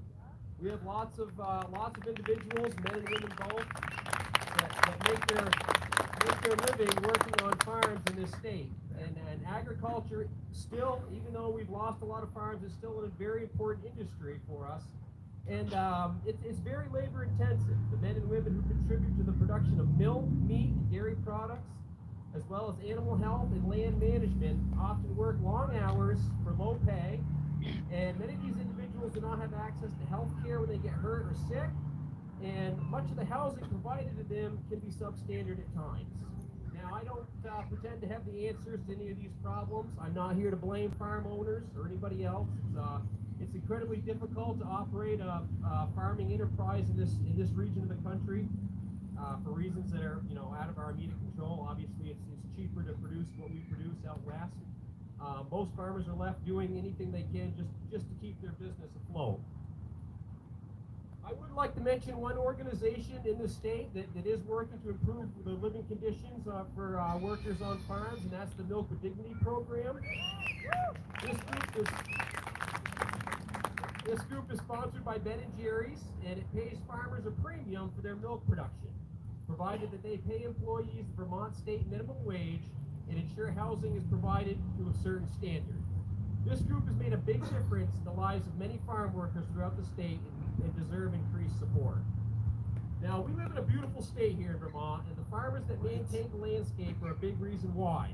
Vermont needs its farms, and those farms need a happy, healthy, and dedicated labor force. So when you're out driving around and admiring the beauty that surrounds us in this great state, remember the men and women who get up early every day, whether it's 90 degrees and humid or 20 degrees below zero with a 40-mile-per-hour wind, and get out there and do their jobs.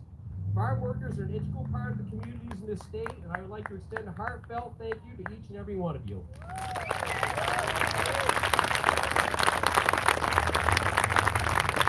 Thank you, Matt, and thank you for reminding us of what we sometimes do forget, how important agriculture is and how hard people in agriculture work every day.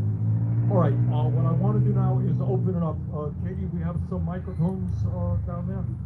Probably what we'll do is we'll take, do we have two mics? All right, we'll have, Maya, you gonna run one? Okay.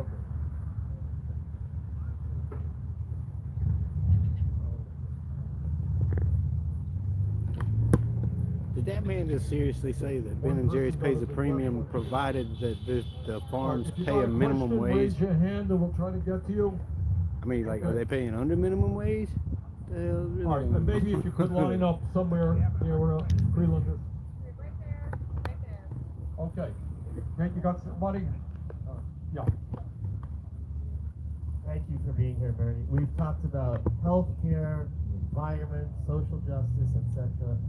How can we help to instill the importance of music in the kingdom? I'm a music educator. So many towns have had to do away with things like that, which is such a strong foundation for children. Absolutely right. Look, and maybe John wants to say a word on this, I don't know, but you're right. All over this country, unbelievably. We are the richest country in the history of the world, yet all over this country, music programs and arts programs are being eliminated. And when we put a lot of money into local schools, I mean, obviously one of the goals is that kids are going to get a well-rounded education, and music and art are essentially an essential part of that. So you're seeing in this legislation a whole lot of federal money going into school districts, and certainly those are some of the areas that we expect to see improvements in. Thank you. Hi. Yeah, hold that mic close to your mouth. Okay, is that better? Yeah. Okay. This is not going to be news to you.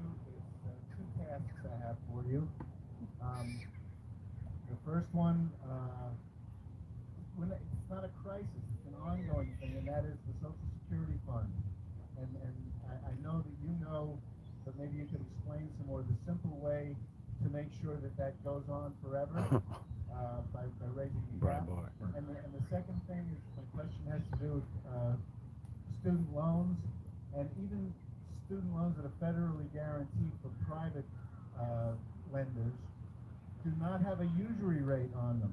And if we could cap that at maybe 2% above the Fed prime rate, my son and so many other people who have to take student loans could pay them off within their lifetime. Thank you. Very good point.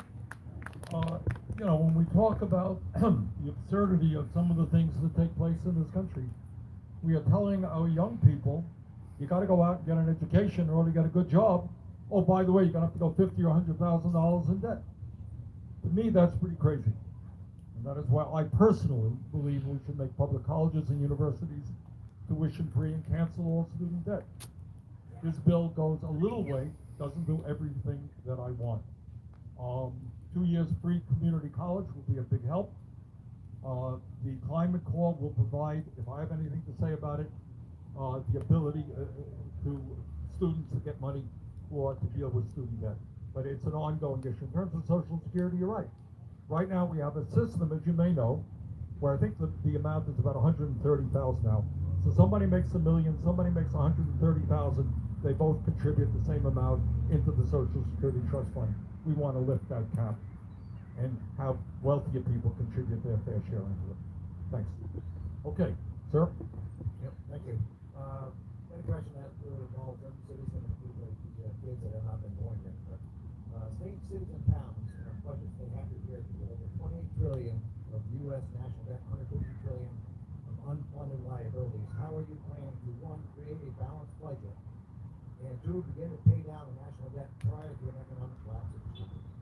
Well, I think we have had an economic collapse in this country.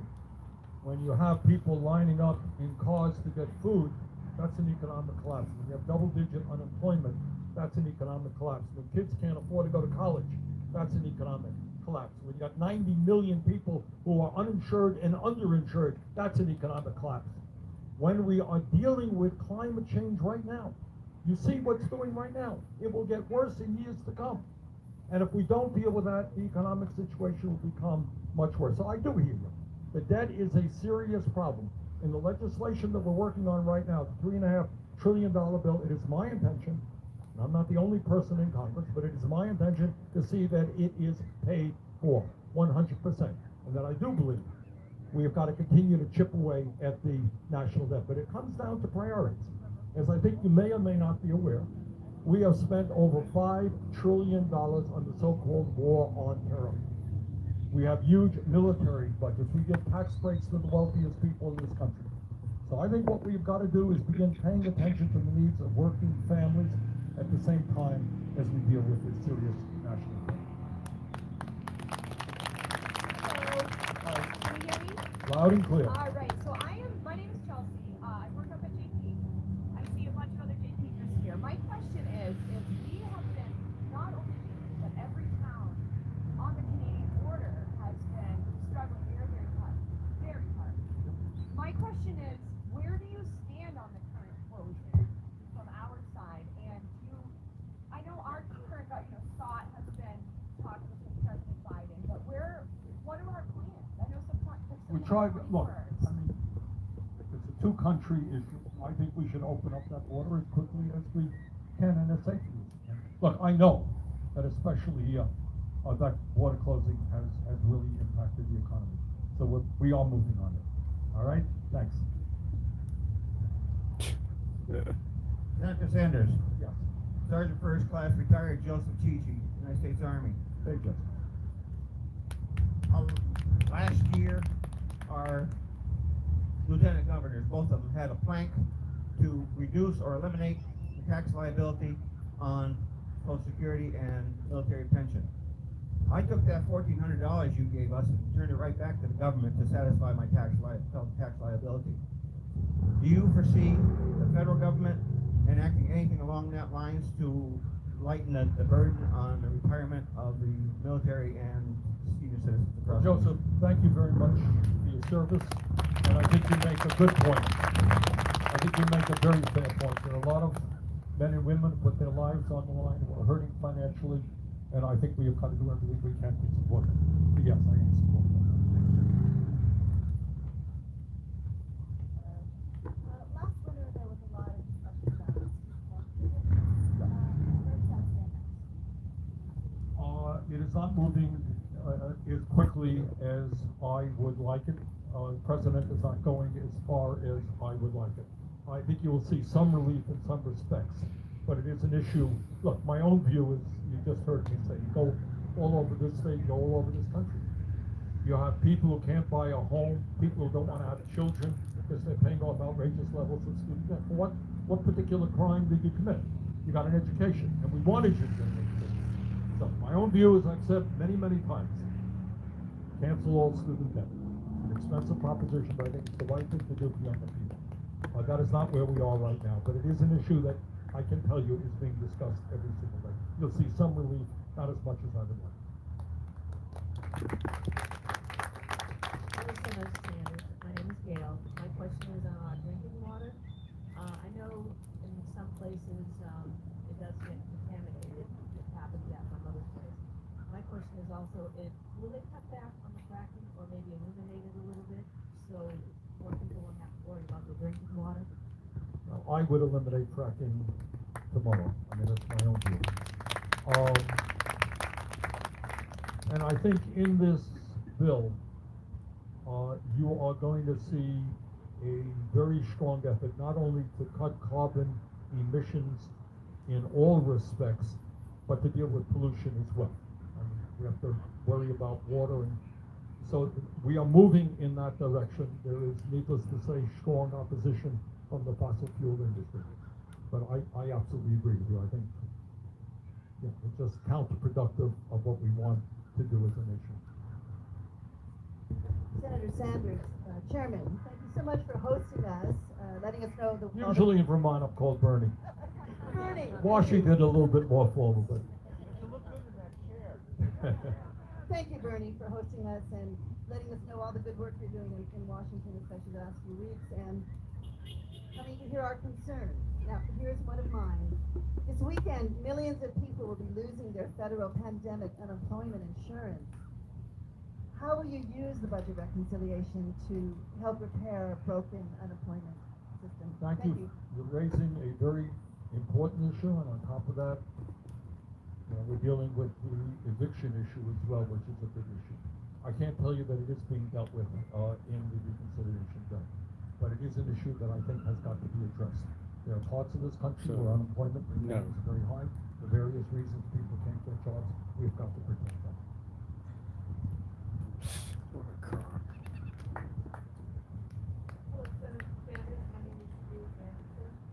My question is unrelated to my defense, but I'm concerned when I heard a few weeks ago about Verizon pulling out of the Northeast and abandoning the Vermont, New Hampshire, and New York farmers. What can we do to support these farmers to perhaps reunite with one conglomerate or business and take off and be proud?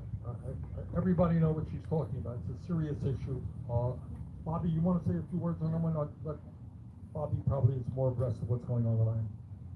Yeah, thanks for raising that issue. We have the Secretary of Ag's holding some meetings right now about what to do with this extra milk. It's about 3 million pounds of milk, so it's a lot of tanker loads of milk. Now, we have a meeting coming up on the 13th of September to hopefully find a home for some of this milk, if not all of it, and working with these people. But Verizon is kind of a bad thing. Our guys were the first into this, helped set up a wonderful, our farmers, and set up a wonderful market for organic milk. And now they're going out into the West and gonna buy their milk out there much cheaper. And so we're working on the issue, and hopefully we come up with a result. Yes. Senator Ed Helm from Parton. Welcome from Parton. Thank you. I have here 250 petitions for the Dolly Parton Imagination Library. As you know, it started in Glover now. It's the first place to start, and Barton's going to be next. But we need it throughout the kingdom. Well, tell us a little bit what it is. I don't know that everybody knows it. All right. The Dolly Parton Imagination Library is something that Dolly Parton started, and she founded it in her head when she was 5 or 6 years old because her father was illiterate. But she knew he was smart, and there were 12 children in that family. So what? They were very, very poor. So she said, when I become successful, which was probably when she was about 6 or 7 years old, I'm going to do something about it. And what she did in Pigeon Forge, Tennessee, was when a child was first born in a hospital home birth, they got an age-appropriate book. And every month, a book was sent to them in their name to their home until they were 5 years old. What difference did that make? Instead of a child having a 200 or 300 word vocabulary, the Dolly Parton kids had a 5, 6, 7,000 word vocabulary when they started kindergarten. They were either reading or ready to read. We haven't had this in the kingdom, but the Glover Library has just started it, and children in Glover are getting these books once a month until they turn 5 years old. And so this petition says, let's have it throughout the whole kingdom. Every child reads in the kingdom, right? Right. Right. Okay. And so I've been in touch with the Dolly Parton Imagination Library Foundation, and I know that Dolly Parton wants to call Senator Sanders, our Bernie. Do we want him to accept that call? I would be more than delighted. I'm a big fan of Dolly Parton. All right, thank you very much for that. That is, I think, a brilliant idea. You know, human beings develop between 0 and 4. That's when humans are developed. And you're exactly right. So thank you. Okay, question. And I would like to ask if the federal government mandates standard outlets for electric vehicle charging stations. I need to know that if I buy an electric car, I will be able to charge it anywhere in this country. You're keeping people from really making that change by not having that certainty. You'll be happy to know that many, many billions of dollars are going into charging stations. You know, what we're doing, the bill is being written, we have the general outline, it's still being written, but I will tell you that obviously you're not going to have electric vehicles in this country in any large numbers unless people can charge them as they travel around the country. So the answer is yes, of course.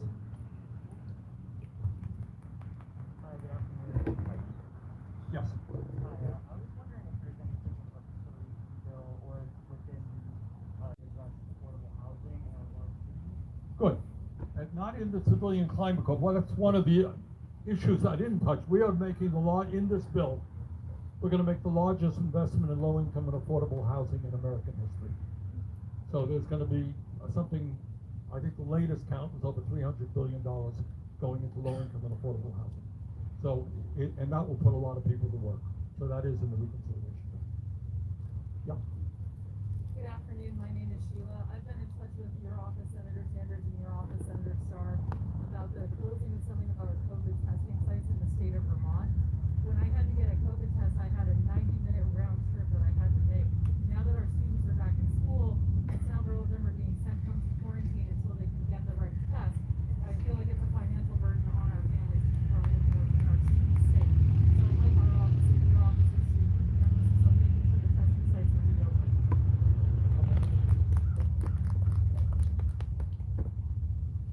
Yeah, I've been in touch with the governor's office, and I believe you're from Montgomery, and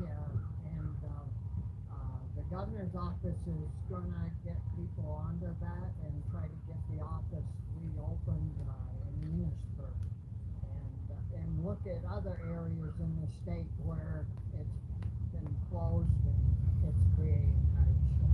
So I think your email meant quite a bit. Thank you. Yes, ma'am. Hi, I'm Julie Dan. I'm very concerned about affordable housing at this point. It seems like Good. Hold that mic a little bit closer to you. especially people on on fixed incomes are absolutely unable to afford housing.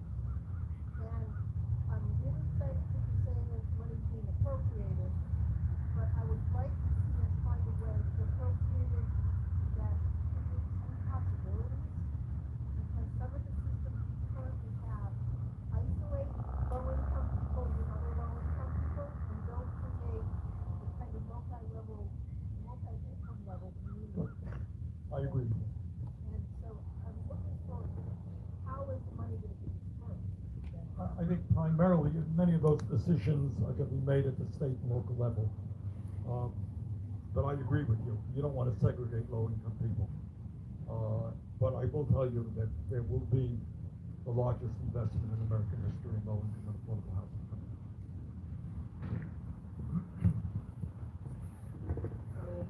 My name is John. Nice to see you. I wanted to mention about the U.S.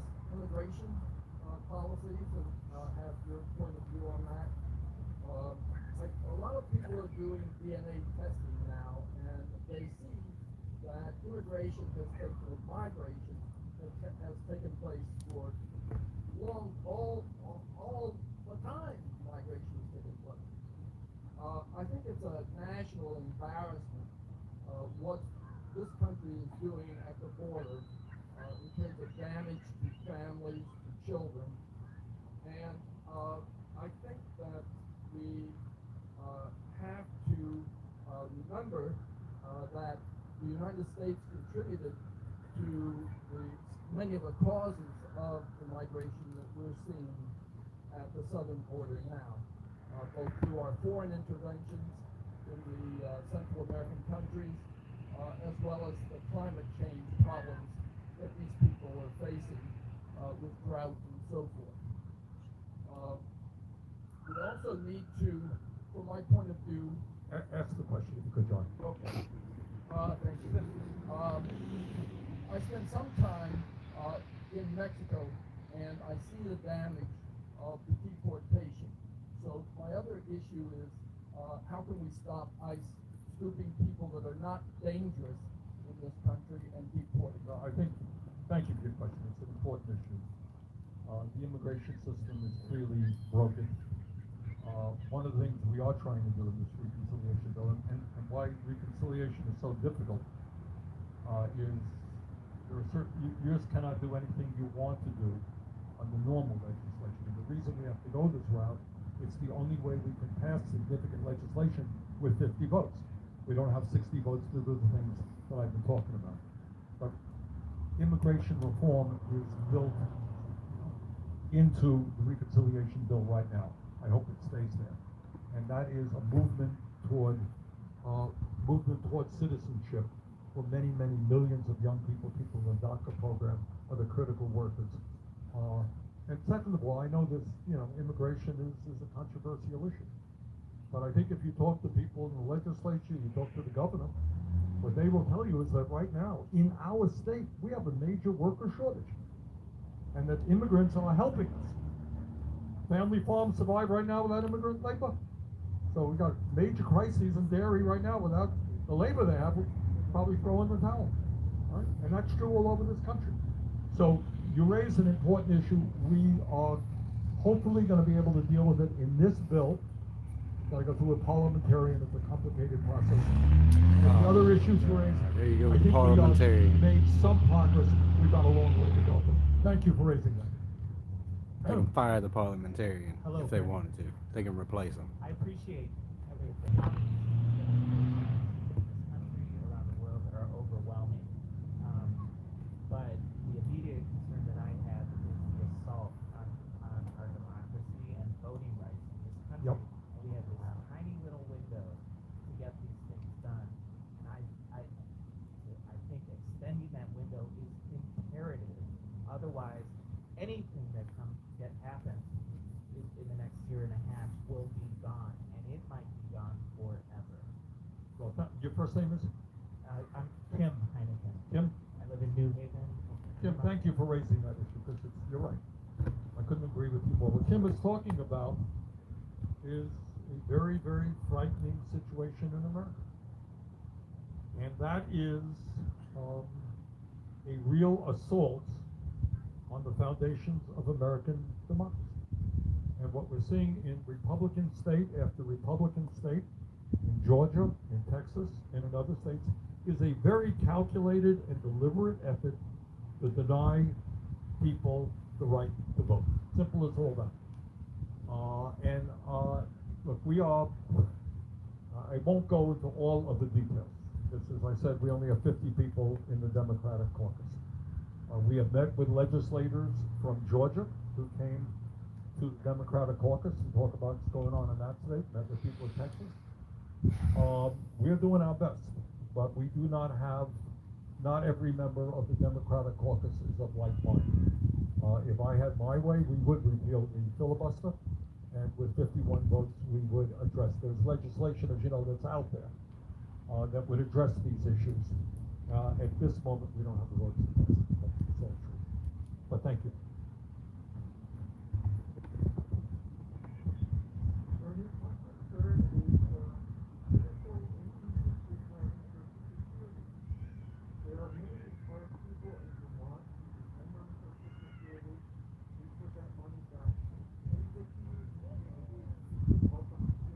Hold the mic as close as you can, sir. I would like to see a better increase, annual increase in our Social Security. As I said, there are many retired people here who depend on them. Yep. I have legislation that would do just that. You're right. A significant number of seniors in this country just can't make it on their Social Security checks. And in a variety of ways, we need to raise benefits. So I'm with you on that. Senator Sanders, I want to ask you on your stance on the filibuster, if you support completely abolishing it or reforming The what? it? The filibuster. Yes, I do. Completely abolishing it or reforming it? Well, I'll take what I can get, but right now, we don't have the votes to do either. But it is a problem. You just heard the gentleman talk about voting rights, and we have to abolish the filibuster in order to pass the necessary legislation. As of this moment, we don't have the votes, but I would abolish it. They control the House. I mean, the majority. Senator Sanders, I'm looking for some political ammunition. I have family, neighbors, friends who are not your biggest fan or biggest fans of the Biden administration, and they say to me, look at all the for hire signs. Small businesses can't find employees because everyone's sitting at home with unemployment. So can you explain, can you give me some ammunition to respond to that? Yeah, well, for a start, the issue of worker shortage is a very serious problem in Vermont and nationally, but it's not that everybody is sitting home on their unemployment. The states that have rescinded that unemployment benefit are not seeing any more progress than other states. Here is the issue, and people want to jump in here, Catherine or Bobby. We now have, as I understand it, I was just talking to the governor about this the other day, we have about 30% fewer kids in high school, in schools, right now than we did 40 years ago. Does that sound about right? Maybe more. So there is a reason why schools are closing or consolidating. All right? We have a birth rate in Vermont, which I believe is, correct me if I'm wrong, the lowest in the nation. All right? So you got an older state. We don't have the kids. We don't have the young workers. And that is why many of these jobs are not being filled. And we're working. I just had a meeting with stakeholders. You know, we've got a major nursing crisis in the state of Vermont. We need nurses. And we are figuring out a way to make sure that we get young people to go into nursing. If we bring money for construction and infrastructure in the state, I was talking to the head of the largest construction company in the state. Do you think we have the workforce to do that? We don't. We don't.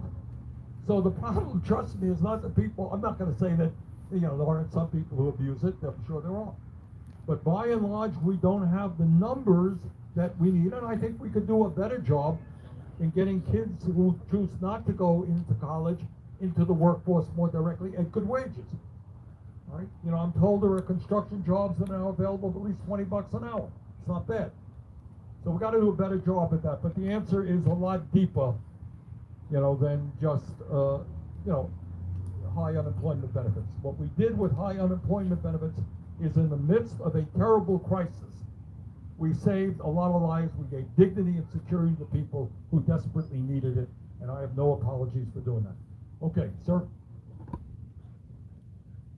Senator, to me, the meta issue, the issue of issues is money in politics. The reason that climate change, Social Security, wealth inequality, so many other issues that enjoy vast public support are not addressed in government is because the donor class pays politicians to ignore them. How long before we see public financing of elections and a ban on contributions to candidates? Well, you're absolutely right. You know, it's interesting that in a half hour of questions, ordinary people have raised virtually all of the important issues facing the country. Okay? The issue of voting rights, enormously important, your issue. Look, here is the reality. Poll after poll shows that virtually everything that we have been talking about is popular. It's what the American people want. I would say 80–90% of the American people think we have to lower the cost of prescription drugs in this country. 89, you're a Republican, you're a Democrat, you're an independent, you know that you're getting ripped off. And yet the pharmaceutical industry makes massive contributions, campaign contributions. They have all kinds of lobbyists all over Washington, D.C. They buy and sell politicians. They're doing it right this minute. Right this minute. All right, they're putting ads on television attacking me and other people. So what we need is if we're going to restore a vigorous democracy, you need real campaign finance reform. And you're right, we've got to do away with super PACs. We have to move to public funding of elections, no question about it. And that is enormously important. Once again, we have zero Republican support in the Congress to do that, and we lack some Democratic votes as well. So that's where we are. But you're right. Well, you can do all the things you want to do, but you need the votes right now. The chicken and the egg is that we don't have the votes to do what we want to do, and we don't have the votes because of the reality of where we are. It is a chicken and egg situation, but it is dire. You're right. Yes.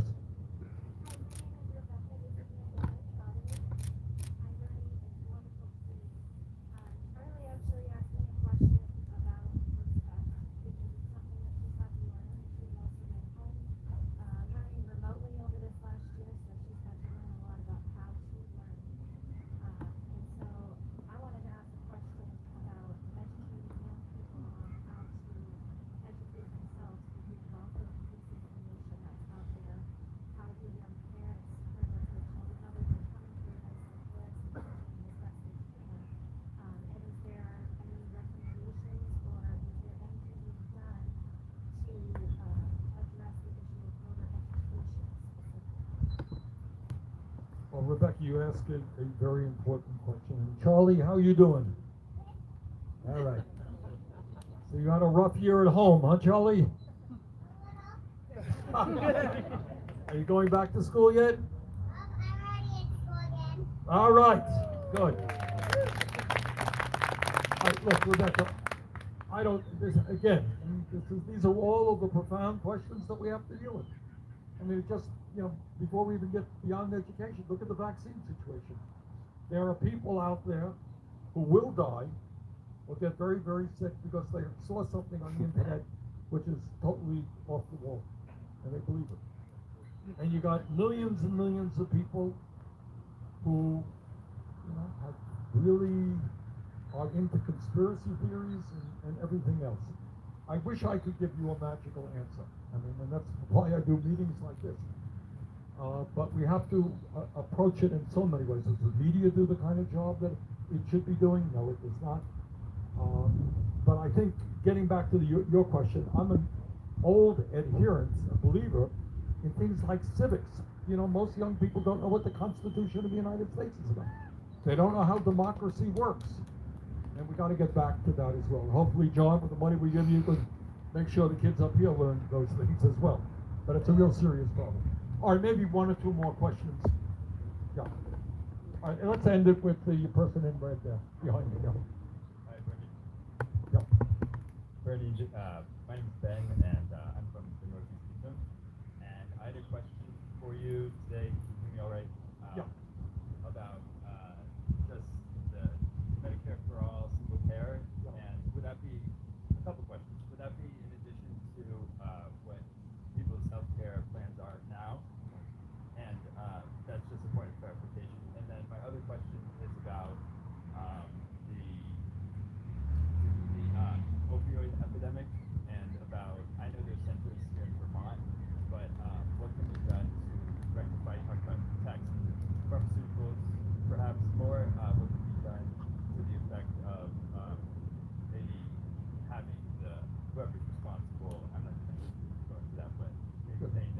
Good. All right, you raised two good questions. Again, it always amazes me, and I hope you all appreciate this, that in a half hour of questions, almost every major crisis facing our country has been raised. I mean, people are thinking about these things. In terms of Medicare for all, this is not complicated. In my view, healthcare is a human right. Everybody should be entitled to it regardless of your income. The function of our current healthcare system is to make money for the insurance companies and the drug companies. The result of that is we are paying, I hope everybody knows this, we are paying at least 50% more per capita than the people of Canada or any other major country on earth. Anybody here know, if you end up in the hospital in Canada with a serious illness, you're there for 3 weeks, what's the bill when you get out? Anyone know? Zero. All right. And that is the case in virtually all countries around the world. It's a human right.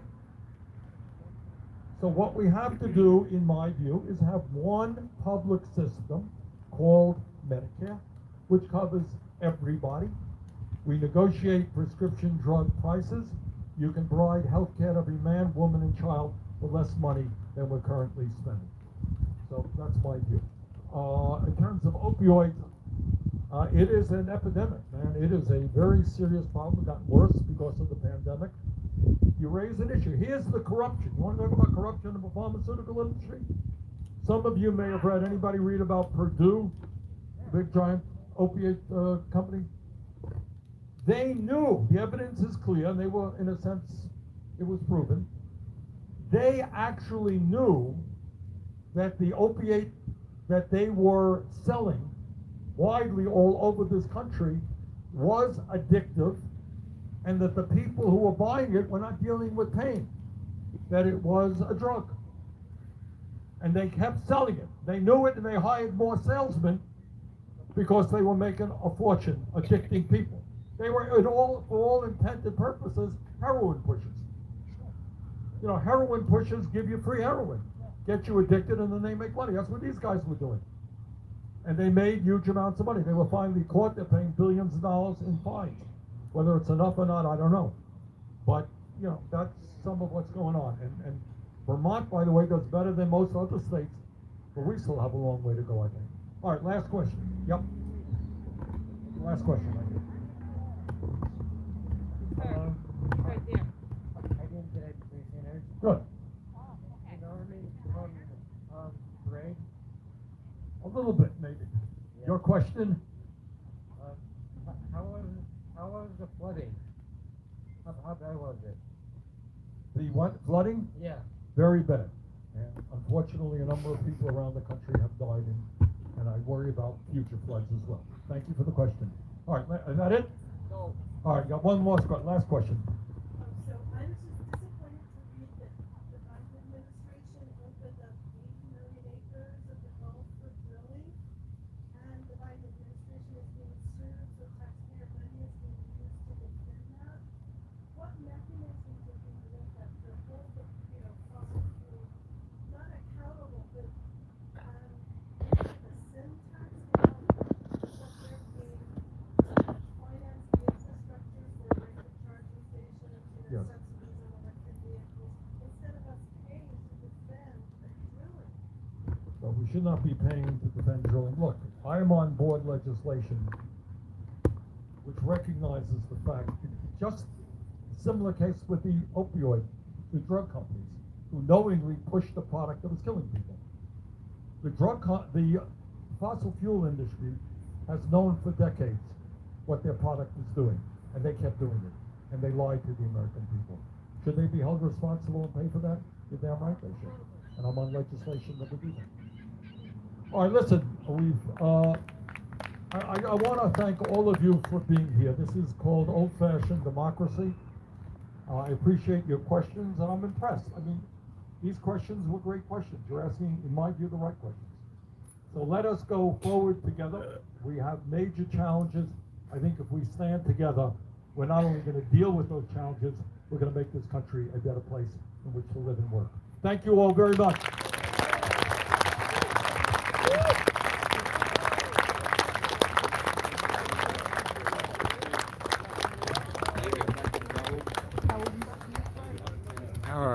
So, let me see if I can break down Bernie's entire speech for you in about 30 seconds. What he was saying was, I want this, and everybody else in Washington is not going to be voting the same way. You ask a very good question. Those are all amazing questions. If you would have said, did your poop stink this morning? He would have been like, that is one of the most important questions that is facing America today, is whether or not your poop stinks in the morning. These are all issues that are facing Americans, and y'all are all asking the right questions. And basically what I'm going to do is I'm going to say, look, here's this reconciliation bill. This is what I'm fighting for. But I know just as well as I'm standing up here that this bill is not going to be what it's being presented to the people as. By the time it gets to the people, it's going to be so. He started talking about the damn, what's that person? The parliamentarian. What they are not telling you is they can replace the parliamentarian if they want to. They're not going comes to. out now, huh? Because they need somebody that's there that they can be like, oh, well, the parliamentarian said that we couldn't do this because it didn't line up constitutionally. Well, you ask to replace the parliamentarian if you wanted to. They all want a scapegoat. He knows as well as he's standing up there that this shit that he just preached out to these people is not going to happen. But it's been sold to the people as a $3.5 trillion bill, right? So when it gets down and it's a $1.2 trillion bill, in all these people's minds, the only thing that they're gonna remember is Bernie came and said that he was gonna pass a $3.5 trillion bill. Because most people don't follow politics the way that they should. I don't know, y'all. I don't know. It's kind of got me amped up. He's talking out of both sides of his mouth. He was the consummate politician up there just now. He said nothing the whole time he was up there. He made a bunch of promises that aren't going to get kept. He's been saying the same thing for the past 40 years, and ain't shit changed. Because they don't want it to. Because as long as they can control the situation, they can control us. There you have it, Yang Gang. We appreciate all the super chats. We appreciate everybody who showed up today. Thank you so much. We hope you enjoyed the live stream. We'll see you on the next one. Hell no, I ain't running. You couldn't pay me. My gosh. I couldn't stand to be around a bunch of liars all day long. I just couldn't do it. My head would explode. We love you, Yang Gang. We'll see you on the next one. Peace out. Love somebody today.